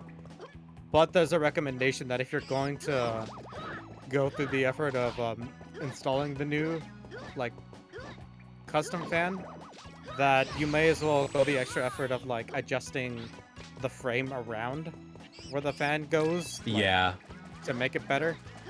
To like I guess get the most out of it. So that's like the only reason why I haven't like gone through with it, but yeah. Yeah, I would honestly agree too. That was kind of like my mentality with when I was opening up my PS3. I was like, well, I mean, the main thing I want to do here is reapply the thermal paste, but like while I've got this fucking thing open, I might as well just like add a new fan and do all this other shit I need to do with it. So I think, yeah, that's especially because it can sometimes be a pain in the ass to do this shit. So you fucking might as well get it all done at once. But yeah, I would love to have like some kind of really like tricked out. I want to fuck with at least one of these consoles really hard. Yeah. You know, like what my lingering thought that I've been really tempted to do, yeah, is I want to really mod a Game Boy Advance SP. oh, Not mine. I don't want to touch mine. Yeah. Now that like I've swapped the shell on it, I'm good. I don't want to do anything else to it. I want to buy another Game Boy Advance SP to mod that one. That's fair. Just because like I want to have a working one always. I don't know. Oh no, sorry. Go ahead. Yeah, but I was gonna say was what's stopping me from doing so is the mod that I'm looking at to do on a Game Boy Advance SP includes soldering, and it is a very, very tiny point that you have to solder. Yep, that's what I figured. Yeah. So I'd have to have a really good iron with a needle thin point. Yeah. To do so, which it doesn't look like it's especially hard. It's just a very like careful thing to do. But I obviously don't have an iron to do that. Jimmy, you've got So to if I were to go through the process of like modding a Game Boy Advance SP, I have to buy a new shell. It's recommended to buy a whole new shell that's like meant for the mod. Mm-hmm. So buy the shell, and then buy the mod itself, the LCD. Which, by the way, the LCD looks beautiful. Yeah, I've seen those. Yeah, so do that. Buy that. Also buy an iron to like, you know, actually like install it. I don't know. That's quite an investment because I'd also have to buy another Game Boy Advance SP, obviously. I don't know how much those go for these days too. Are they like pricey? Below $200 from what I've seen. Okay, that's not that bad. That's not so bad. I don't know if it's just a case of like I want what I didn't have, but I mostly grew up with the Game Boy SP, and so now for some reason I really want the regular Game Boy Advance, the one that's like not the clamshell. You know what I'm talking about? Let's see. Oh, that one, the regular Game Boy Advance. Yeah. So, okay, about that. That place that I went to recently, I saw that they had them already modded, ready to go. With like backlit screens and shit, right? Yes, Yeah. going for, I believe, around $215. That's not that bad. It's not so bad, but at the same time, if I'm gonna get one of those, I want to do it myself. You know what I wonder? I wonder if that place has anybody that does, they probably don't anymore, but I wonder if anybody still does the, installing a capture card into the 3DS. Because I need to do that, but, man, I need to, like, I gotta get a whole second 3DS, and then I gotta, like, ship it to somebody and have them fucking do it, because getting a capture card itself is, like, really hard these days. So it's just, like, so much cheaper to just ship it to the people who already have them. And it's like, man, that's a whole fucking process. But I want a 3DS with a capture card really bad. I want to be able to stream some fucking 3DS games on here, and some DS games. Wonder how hard it is to install one. To what? Install the capture card? Yeah. I don't think it's that hard. There's gotta be some soldering and shit, but I will put it like this. I did try to fuck with my original new 3DS XL. I absolutely fucked it. It is unusable. Oh no! I was very sad about that, but it's okay because I ended up going the route that I told you that I ended up buying a new 3DS XL, and you know, I fiddled with it as much as I wanted. And how much did you get? How much was it for the other new 3DS XL? So I want to say it was around. Oh shit! You absolutely have to solder to install a capture card. Never mind. I'm not doing this. Because I was gonna say, honestly, dude, like I don't know if you would do it yourself, but if you wanted like to have like some sort of mod like on a PS2, or even just like have something like some work done on it, I'd be happy to do it for you. Hey. But I'm not gonna do this for you.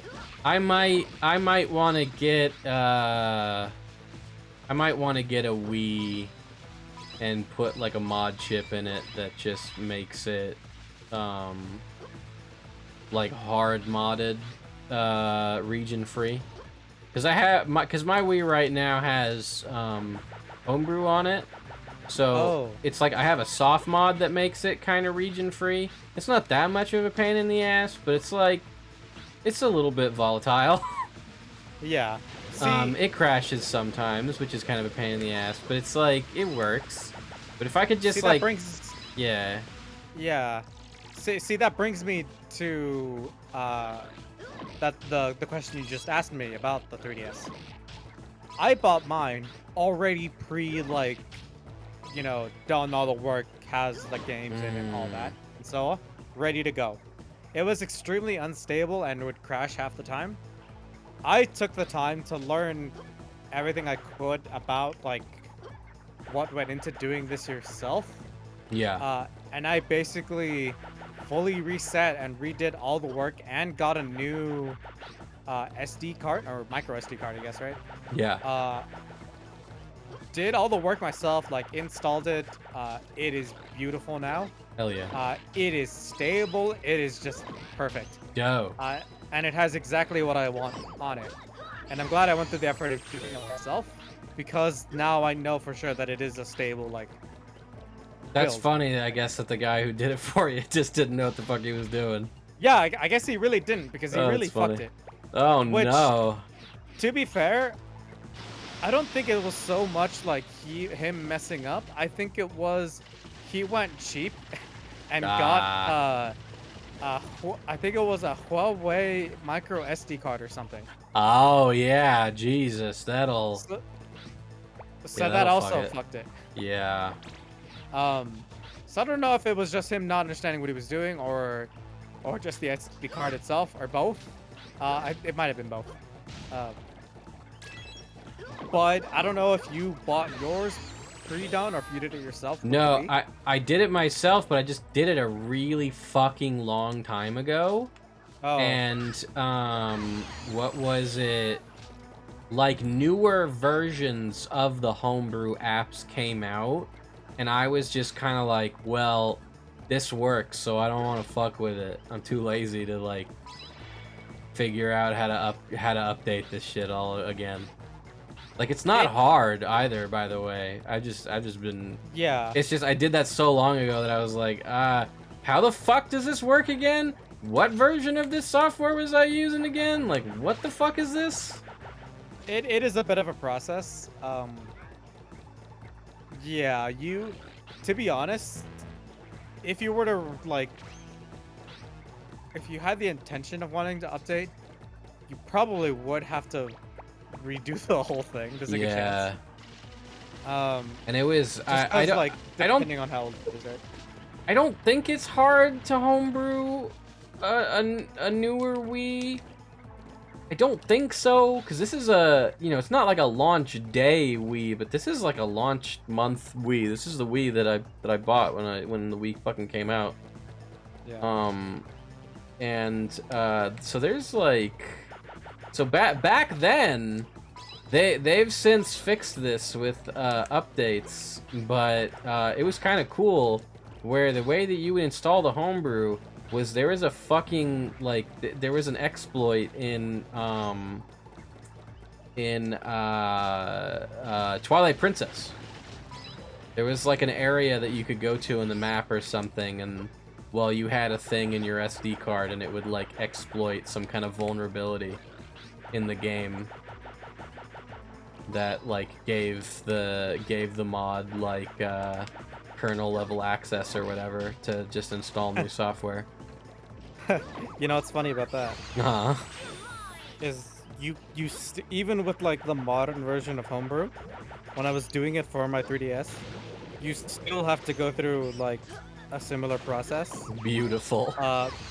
So Oh, that's great. in my case, I think it was something like what was it? There was like some sort of like system application that's like meant just for like, I don't know if it was like audio or something. I forgot exactly what it was. Was it like Swap Note or something?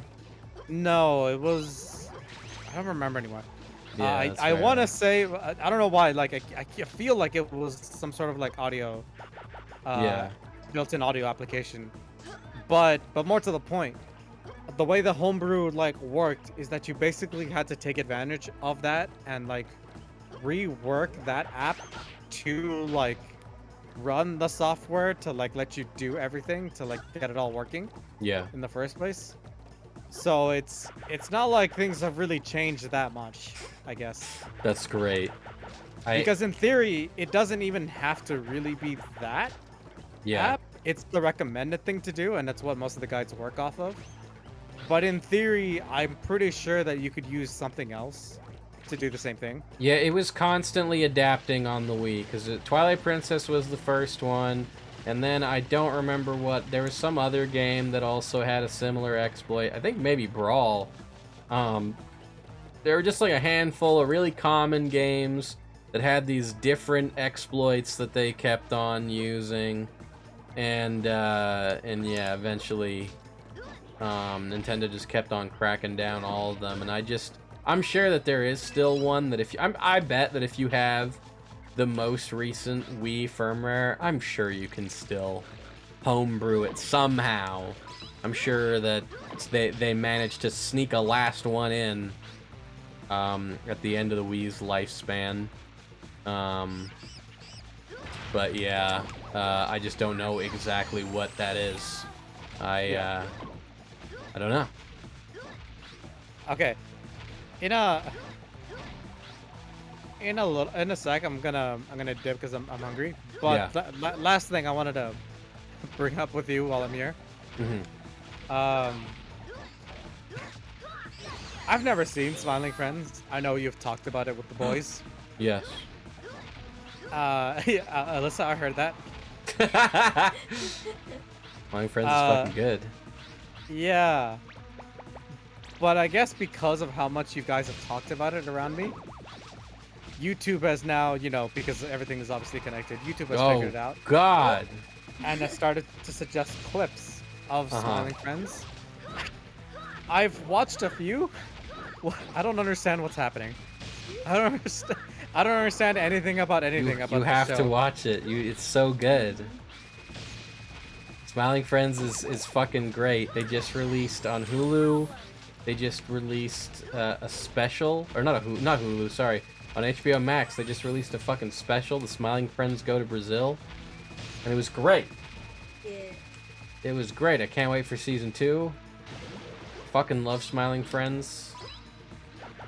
I love me those Sleepy Cabin boys, and I get happy when I see them succeeding, even when Sleepy Cabin is gone.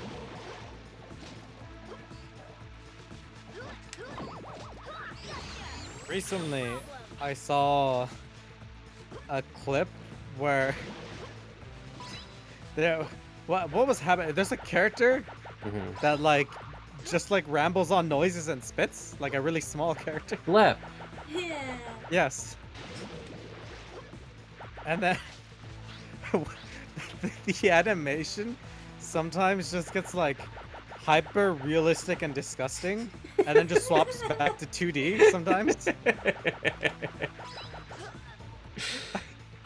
I don't know. There's a lot of really cool animation on display in Smiling Friends, actually. There's like claymation, and there's the fucking episode with Mip is like, that was incredible to me. There's like an episode where they just fucking replicated the specific art style, this really specific art style from the animated Hobbit movie from like the 70s. Yeah. And they pulled it off like insanely well, and I really like that old animated Hobbit movie. So when I saw that, I fucking like jumped out of my chair. I was like, oh my god. I think I saw that. Was that there was a clip where it was like, what was it, Frodo or something, talking to, I guess, the main character who is yellow, right? Yeah, Charlie. Yeah, and they're like both laying on their sides, like on opposite sides, Yeah. on like campfire, and then gradually, like the conversation just turns to them like flirting with each other. Yeah. And Yep, that's it. I don't know. I've never understood a clip that I've seen so far. I don't know like Good. what's going on. You gotta watch it. I'll even, if you even want, next time you come over, we can watch it on, I've got HBO Max. I have a feeling it would just confuse me more. I don't know. I don't know. You're an enigma when it comes to like comedy stuff, so I don't know if you would like it. I would like to think you would, because because it's one of my favorite things, but I don't know. See, that's the thing, is that out of those clips that I saw, sometimes they got me to laugh. Sometimes I was just really uncomfortable. But maybe that's the point. Isn't that the greatest laugh of all, though? Yeah. I don't know. It was just a mixture of like, sometimes I laugh, sometimes I'm uncomfortable, sometimes I'm just confused. I don't know. Fun But fact. again, maybe that's the point. Fun fact: Chris Chan was supposed to make a cameo in Smiling Friends. I think you mentioned that before. Yes. Chris Chan was supposed to have like a 2-line little cameo. And it wasn't even the arrest that stopped them from getting Chris to do the voice line. It was that it's really weird, but when it comes to like a new show, there's really specific stipulations about non-union actors. So like you can only have X amount of non-union actors. So like guest stars who are not already like actors. And I think they already had too many or something. Oh. Yeah, so it but they did ask the show creator Zach Hadel if he would if that stipulation didn't exist, would he still try to get Chris to do the voice from jail? And Zach said no. So I don't think it would have happened either way.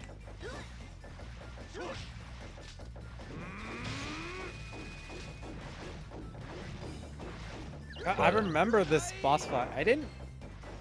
I think even back then, it caught my attention of how he just floats in the air and then just like floats up with the dinosaur and like suplexes it. I love it. It's not even like he stands on the ground and like flips it. No, he just floats. I know, this like no fucking, it's not seamless at all. It's really jarring. But it's kind of funny because of that. I kind of like it because of how jarring it is, honestly.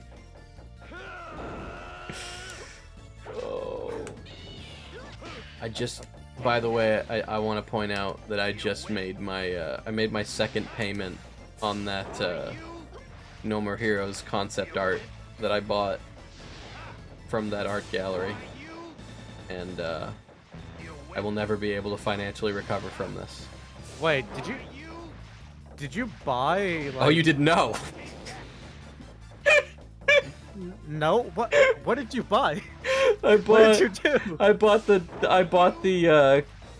character design, the original sketches of New Destroy Man, the boss from No More Heroes 2. You didn't. I did. I did it in 4 payments, so it's half paid off right now.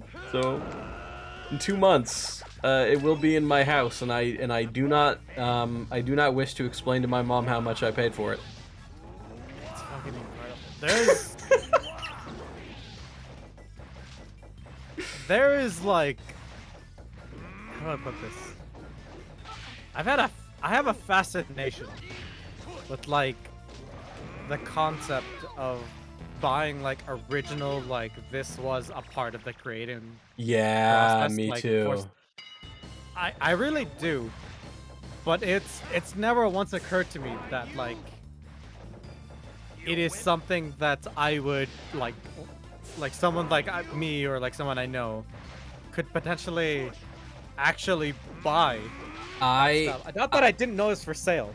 I didn't even know it was for sale either until I got to the gallery and I saw that there were prices on the concept art, and I said, oh no, I think I'm going to leave with one of these. No, it's not that I like it's not the not knowing like it's on sale or like that it could be on sale. It is just, oh, I really could just buy that, like that kind of thing. Yeah. It's that part was there was a disconnect, right? Yeah. So even recently with like when one of our buddies like I won't say exactly what it was, but when one of our buddies bought an original like what was it, like a cell or something from a very famous anime? Ah, yes. When I heard that he bought that, I like almost did like a spit take of like you bought that. He did it. Like, he bought it as a gift too. I could not believe it. It fucking that just I thought it was really funny that he bought it for a gift for his girlfriend, and everybody in the room said, "Okay, well the bar is raised now. You're gonna have to beat this when it's his birthday." And yeah, that's That was incredible when it was really saw cool that. to see in person. Also, Yes, I would imagine. That's I don't know. fun fact, by the way, Rubber Ross of Game Grumps fame has what? He's not like he's their friend and all that, but he's like his own brand. Well, I meant He's like he got most Oh, people yeah. know him from Game Grumps. I wouldn't even say he got famous from Game Grumps, because I fucking I don't know. I was like a Newgrounds nerd, so I knew him before that, but Yeah. but yeah, most people I feel like know him from Game Grumps. But yeah, yes, the Rubber Ross. He has most of the animation cells from like a lot of the old Don Bluth animated movies, like Secret of Nim and All Dogs Go to Heaven, I believe, is another one. Oh. Because his uncle worked on those movies as an animator, and Don Bluth himself did not give a fuck about what happened to the cells. So what, like, when the fucking production wrapped, Don Bluth was just like, yeah, I don't know, fucking throw him in the trash, I don't care. And so Ross's uncle was just like, okay, well, I'll just take him home then. And so yeah, so Ross just has like every single animation cell from Secret of Nim. Part of what's like adds to like the disbelief to me about this like idea. Oh shit, hello Dashy Swag. Oh, hello. Part of the disbelief that I have about this is that like something about it to me basically equates it to like, I guess in theory you could buy a Van Gogh, but would you?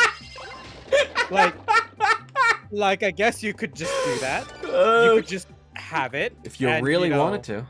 If you really wanted to, like that is a thing. And I equate it to that, where it's just like, yeah, you could do that, but like actually doing it is just like another thing, right? I know. So it just like blows my mind to like see that. I know, and I can't wait to put it on display somewhere. I don't even know, Christ, I don't even know what I'm gonna do with it. I don't have space for it, so I'm gonna have to make space for it. I want to like Google it. Which one did you get? I bought the Destroy Man. Hold up. I can send you a link in a bit. Hold up.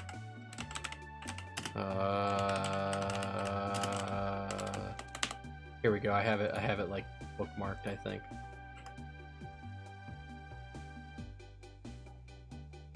Yeah, this is the one. Hold up, I'll send you a DM. This one.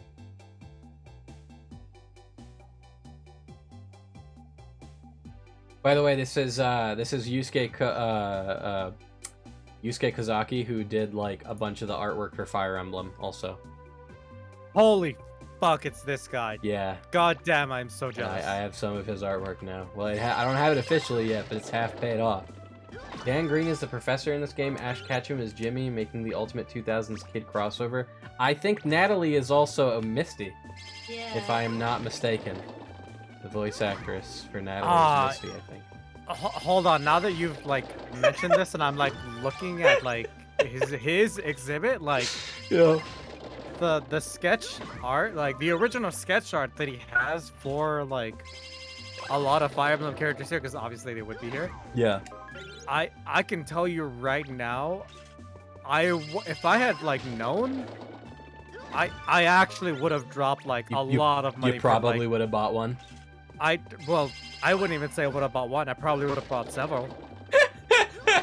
That's not a joke. I can see. Hold on, one. See, honestly, no, for real, I would have bought multiple too, but it was the last day of the exhibit, so there was barely anything left.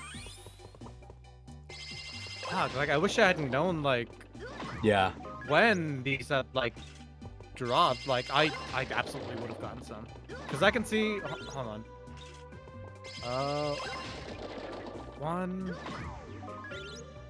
2, 3, Jesus 4. Christ. There's like 4 here, like about 4, maybe 5, that I would have just been like, here, sold. And these are expensive things. Would you be able to ever financially recover? No, but I wouldn't regret it. I wonder if any of this stuff still hasn't been bought yet for the... Oh Christ, there is still some Kozaki art that has not been bought. Holy fuck.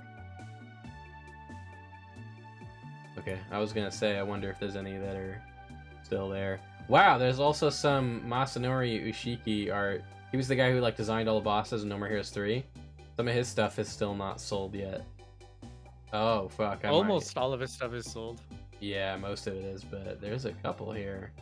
Black Knight Direction's not sold yet. I'll see. Yeah. If it's still Okay. available by the time that I pay off the other one, then maybe I'll financially cripple myself further. Okay. I gotta get going though, but this has been fun. Yeah, no worries, man. I think I might dip soon too. Yeah. I'll stay for a little bit longer though. Alright, I'll see you guys. You have a good one. Also, Dashi, Yu Yu Hakusho is fucking Kino. That's the best shit. That's some good ass shit. Fucking love me some Yu Yu Hakusho. How far are you in Yu Yu Hakusho? I'm also aware that Dan Green voiced hentai. Yes. He did the Yama Yugi voice for a lot of it. So it's really easy to just like overdub pictures of Yami looking scary. and with Dan Green going like, I've got a big cock. It's pretty good. Yeah, I need to. Oh my god, I need to stop looking at this. There's a lot of artwork from that No More Heroes exhibit that still didn't sell. Over your eyes. Ah! About the magic of magnets in the gadget trainer. Do you want to I might buy it. Well, not right now. I'm still paying off the other one. I'm not about to do that again. But if some of these No More Heroes things are not sold by the time I pay off the other one, I might buy another one. Because by the time I pay it off, it's gonna be like my birthday. Oh. So I might come into a little bit of birthday money, and then maybe I'll just be like, fuck it, whatever, fuck it, buy it, including one that involves water sports. Yeah, I mean, you love pissing for me, don't you? It's hilarious and awkward. That's fucking great. Jesus Christ. Holy fucking shit. I'm gonna do one more level and then I'm gonna dip. I promise that I said that this was gonna be a shorter stream and it's already 2 hours. But 'cause I've got a video essay to write. And sleep to catch up on. I got work in the morning. And I don't know if it's just because I've been talking, but I do feel a little tingle in my throat coming up. I worry about that. I don't know if I want to hope that that's just talking too much. But what the fuck? How do I actually like attack these guys? Okay, I guess for once I need to read this. The enemies in here are where use the magnet. Once you've taken their helmets, Somersault? I do not remember that I could do a somersault attack. What the fuck? I forgot you could even do that. You like never need to do that in the game. Well, I mean, maybe, I don't know, maybe it's useful for sneaking up on monkeys. Oh my god. Come on. What do I have to do to fucking... Okay, wait, hold up. Am I fucking doing this right? I don't think he still does that stuff. Yeah, you don't know. You never know. Okay, well, I'm just gonna... It's not worth that 10 gold thing. I'm just gonna... Yeah.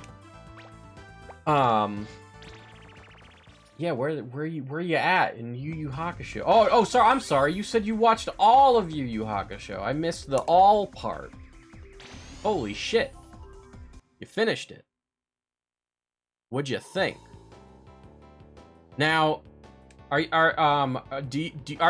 Dashi, of the opinion that Yu Yu Hakusho kind of peaks at Dark Tournament? Or do you think that the Shinobu Sensui arc is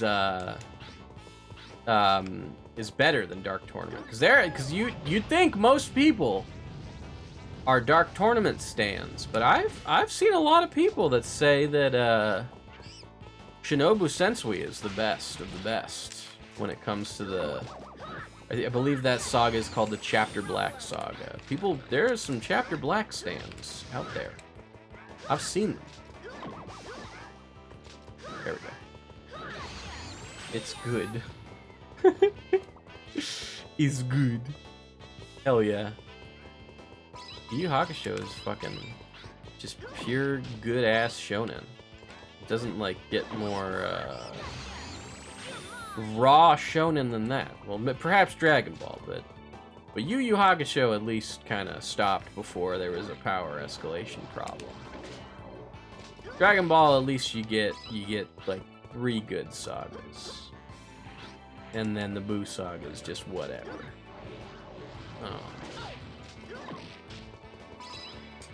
At least in my opinion, in my pipinat, I feel like Buu saga is so-so. Did you ever get that far in Dragon Ball Z, Cleo? No, I got as far as I don't remember. I got as far as Frieza? the Cell Saga. Oh, you got to the Cell Saga. Okay. Yeah. Yeah, Cell Saga is after Frieza, before Buu. Oh. It's the Saiyan Saga, then the Frieza Saga, then the Cell Saga, then the Buu Saga. Mm-hmm. Buu's the last one. And then Dragon Ball Super. Which we did kind of watch a little bit of. I still have not finished Super to this day. I watched the first tournament arc, the small one. You think Chapter Black is stretched out too long, and they should have gone more into Shinobu's female persona. I agree. That was like barely explored. That was kind of weird that was like brought up, but kind of they didn't give too much time to it. But personally, the Rando arc was my favorite because I used to own, I think it was a VHS tape, and I had some of the episodes on it, so nostalgia. Hell yeah. Yeah, Rando's pretty good. I like that. We really get the, Yusuke's still, well, I mean, Yusuke's like always a punk, but he's like way more of a punk at that point in the story, and that's when our boy Kuwabara gets his powers. Okay, so you can't tell me that isn't the hypest shit. The first time Kuwabara does the Spirit Sword. That's the best shit. You don't like Dragon Ball? That's fine. I think I like the Saiyan Saga decently enough. I think the Frieza Saga is fucking amazing. I think the Cell Saga is okay. But then like everything kind of after the Cell Saga sort of undermines a lot of the best parts of the Cell Saga. Kind of the whole I thought it was really neat that like the idea of like, oh, Goku has reached like the plateau of power that he's going to reach. He has like plateaued in his adult life, but Gohan is stronger than Goku was when he was Gohan's age. So Gohan can like reach higher peaks than him. So he needs Gohan to be able to do Super Saiyan 2. Because he can't do it on his own. I thought that was really cool. But then, you know, Toriyama didn't really know what to do with Gohan after that, it felt like. It was just kind of like, yeah, what do we go from fucking here now? And then it just becomes this weird, like, circle jerk thing, and it bums me out that I don't know. There's all these really cool side characters, but because Goku always has to win the day at the end, and they feel like they kind of always have to have they'll have the smaller battles, but it's always like at the end of the day, the sagas are defined by the main villains, and then Goku has to be the one to beat them, and it's just kind of like, who does Scenic coming? Vegeta lost against Beerus. Wow. You know, that kind of shit. Even though I like Battle of Gods as a movie a lot. The English dub with all the fucking quips and shit. Like Yusuke just being like, how the hell does a dead guy win? I love the Yu Yu Hakusho dub. It's really good. I'm usually not really a dub guy, and I don't know if it's just like biased from nostalgia, but I really like that Yu Yu Hakusho dub. Yeah. I think it's got a lot of charm and personality. I like it a lot. I forget his name that plays Yusuke. I think it's Justin Cook. He's fucking so good in that role. I really love it. Yu Yu Hakusho is that's one of those examples of like I've seen it dubbed and subbed, but if we're just talking like pure comfort, I kind of prefer the sub. Even though I think the attack names sound cooler in Japanese. I think the attack names sound cooler in Japanese, and I do like that the like uncut Blu-rays keep all of the like when a new attack is announced, there's like all this fucking like kanji all over the screen. I like that. I like that they keep that in the uncut Blu-rays, because I'm pretty sure they took that out in the Toonami broadcasts. I don't remember how edited the Toonami broadcasts had to be. It was so long ago that I watched it. Did you ever watch Yu Yu Hakusho on TV, Cleo, or when I showed it to you, was that the first time? That's the first time you showed it. Oh, okay. Did you used to watch a lot of Toonami? Yeah. Let me see. The anime that I remember, I was watching Naruto. Fuck yeah. Good shit. And I think a little bit of, I don't know, Cowboy Bebop, I think? Did Cowboy Bebop show Cowboy up? Bebop was on Adult Swim. Adult Swim. Okay. It might have been on Midnight Toonami for a little bit, maybe, but I think it was always on Adult Swim. Yeah. You watched on Funimation, which did have the kanji attack names with English version beneath. Yes. Yeah.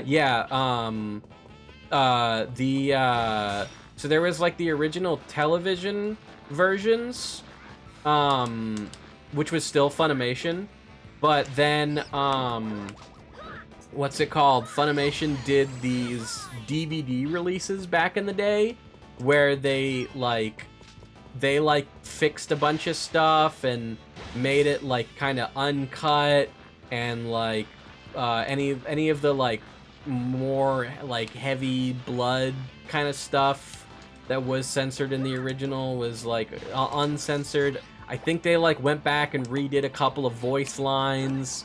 The whole final arc did not air on American television, so it wasn't originally dubbed. There was no dub for it, so they had to like get the cast all back together to dub it, which was also really cool. But they did that for the DVDs, and then those DVDs got a Blu-ray upscale release, which is so fucking good. Like it's fucking awesome. So it's probably the Blu-ray version's probably what's on the Funimation website. But the oh my god, those Blu-rays are incredible. It looks so good. I love seeing like vintage anime in like super duper HD. I also didn't care for Cowboy Bebop, but apparently it's one of the few animes the creator said the dub version was better. Yes, Watanabe prefers the dub for Cowboy Bebop. I don't know how he feels about the Samurai Champloo dub, But Watanabe is a dub man when it comes to Cowboy Bebop. I like the Samurai Champloo dub a lot. Even though it is kind of like, meant to take place in Japan. So maybe it makes more sense to watch it subbed, but that's another one of those anime that I actually like the dub for Samurai Champloo. I don't think we ever finished that, did we, Cleo? No, I don't think so. Oh, it's good. it's really good. I love Samurai Champloo. That's one of my favorite fucking anime.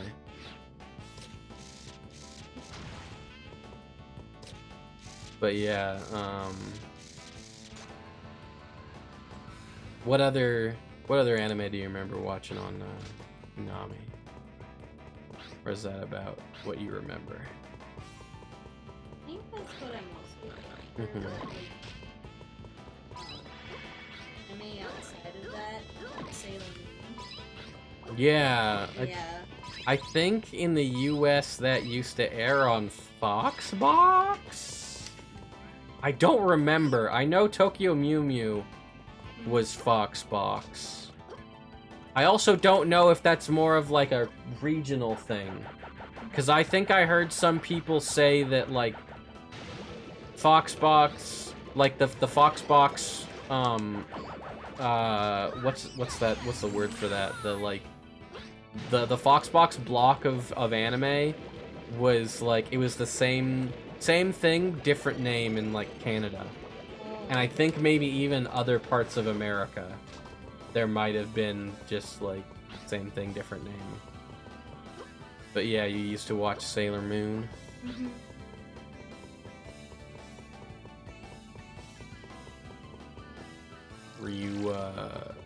Were you big on the what's it called?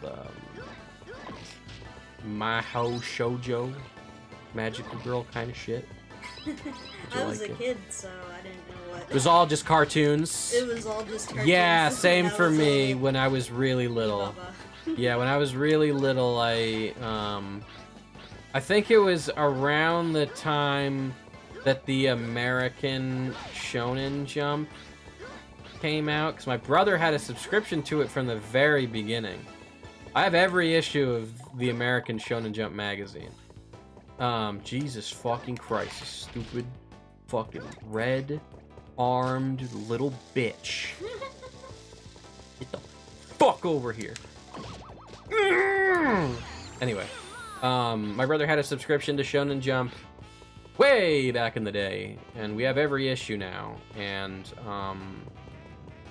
what was it? I think that was, like, the first time I actually made the distinction that anime was, like, different than regular, like, American cartoon. Because the original Weekly Jump had, Yu-Gi-Oh!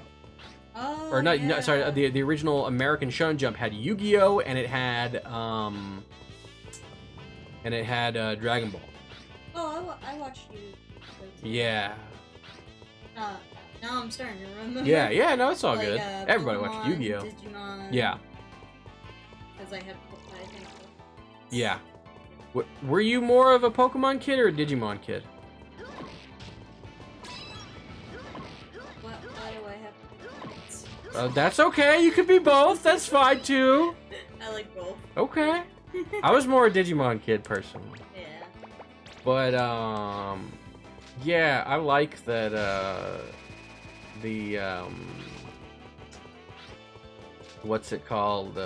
That I still remember that blowing my little kid mind that the Yu-Gi-Oh anime, it started with fucking Duel Monsters. Yeah. It started with the card game. And then I was reading the fucking Yu-Gi-Oh manga as a little kid, and it starts out with, like, every chapter is, like, a new type of game, and, like, Yugi's fucking stabbing stacks of yen and trying not to cut his hand in the fucking Shadow Realm. A nice game. Yeah, and I was like, what the fuck is this? And my brother was like, that's Yu-Gi-Oh! And I was like, this is not Yu-Gi-Oh! I was like, holy shit, where are the card games? And he was like, this is what it was before the card games. Oh, like kind of like a pilot The Yu-Gi-Oh manga, or one shot. no, it wasn't even a one-shot. It was the first couple of arcs of Yu-Gi-Oh just didn't have duel monsters yet. Oh. Okay. Yu-Gi-Oh was originally just a bunch of different games. You still love the way they censored the guns in the English version of Yu-Gi-Oh. I think nothing tops the 4Kids One Piece gun censorship, where Helmeppo is like holding this weird fucking hammer contraption with like a shoe at the end of it instead of a pistol. That still tops for me. But what was it? Yeah, no, in the original Yu-Gi-Oh manga, it was just that Yami would there would be different games like every chapter.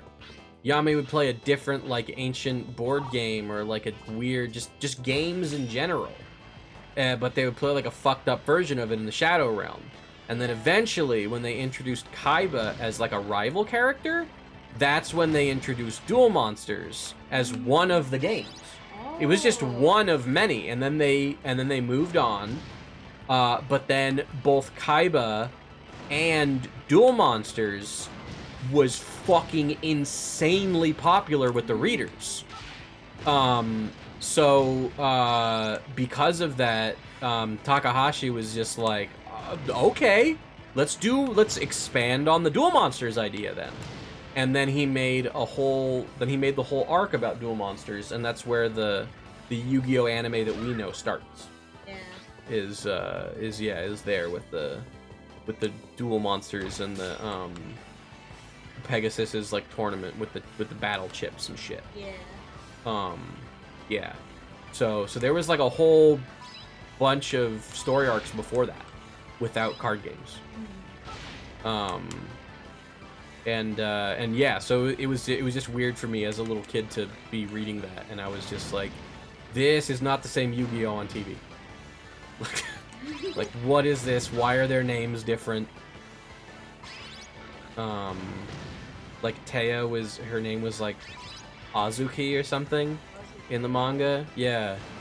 And Joey was Junoichi, and I forget what Tristan was named in the original. But yeah. But my little kid brain was so fucking confused. I was like, what is this? I thought I knew Yu-Gi-Oh, but I don't. And then people like wouldn't believe me on the playground and shit. I'd be like, no, dude, Yu-Gi-Oh used to be about like stabbing stacks of money on your hand. And kids were like, yeah, right, shut up. You're making this shit up. And I was like, no, look, I can bring it to school. Look at it. And they're like, that's not Yu-Gi-Oh, there's no cards. Tristan was Honda. Taya was Anzu. That's what it was. Anzu. That was her name. Yeah. Shit was crazy. Mm-hmm. I like that original Yu-Gi-Oh too, by the way. It's really good shit. I highly recommend it if nobody's ever read it. Rest in peace. Do you have like a VHS of like one of these? And I must. what they used to do is, I think it was just like, I don't know if Pokemon did this too, but it included a card. Yeah. No, I remember. I still have the cards that came with the Yu-Gi-Oh movie. Yeah, I thought that was like so cool. Yeah. It's like getting a prize out of a cereal box. When they did that Yu-Gi-Oh crossover movie, that was like a crossover between the original GX and 5Ds, they gave like new versions of the same cards that they gave with the original Yu-Gi-Oh movies. If you went to go see it in theaters. So I have those too. Yeah, it was really fucking cool. It censored Kaiba threatening to kill himself? Yeah, Bonds Beyond Time. I went to go see that in the theater. It was fucking dope. When the fuck did Kaiba threaten to kill himself? I don't remember this.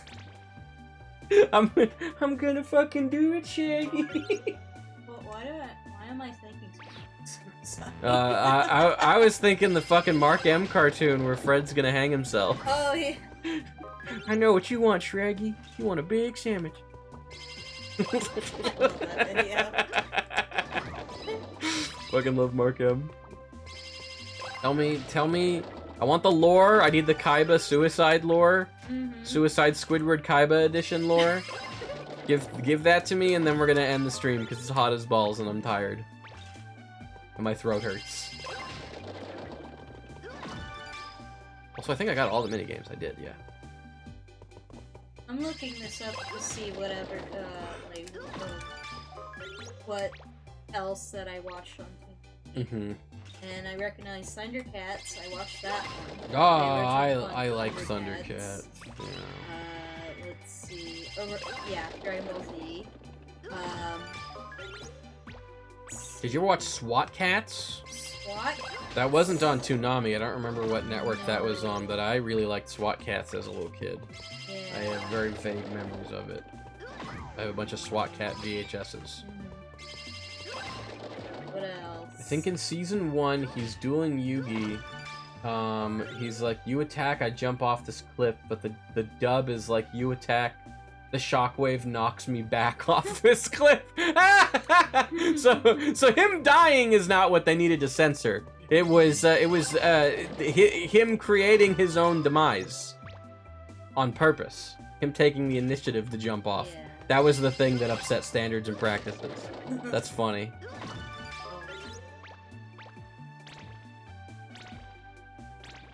Bo.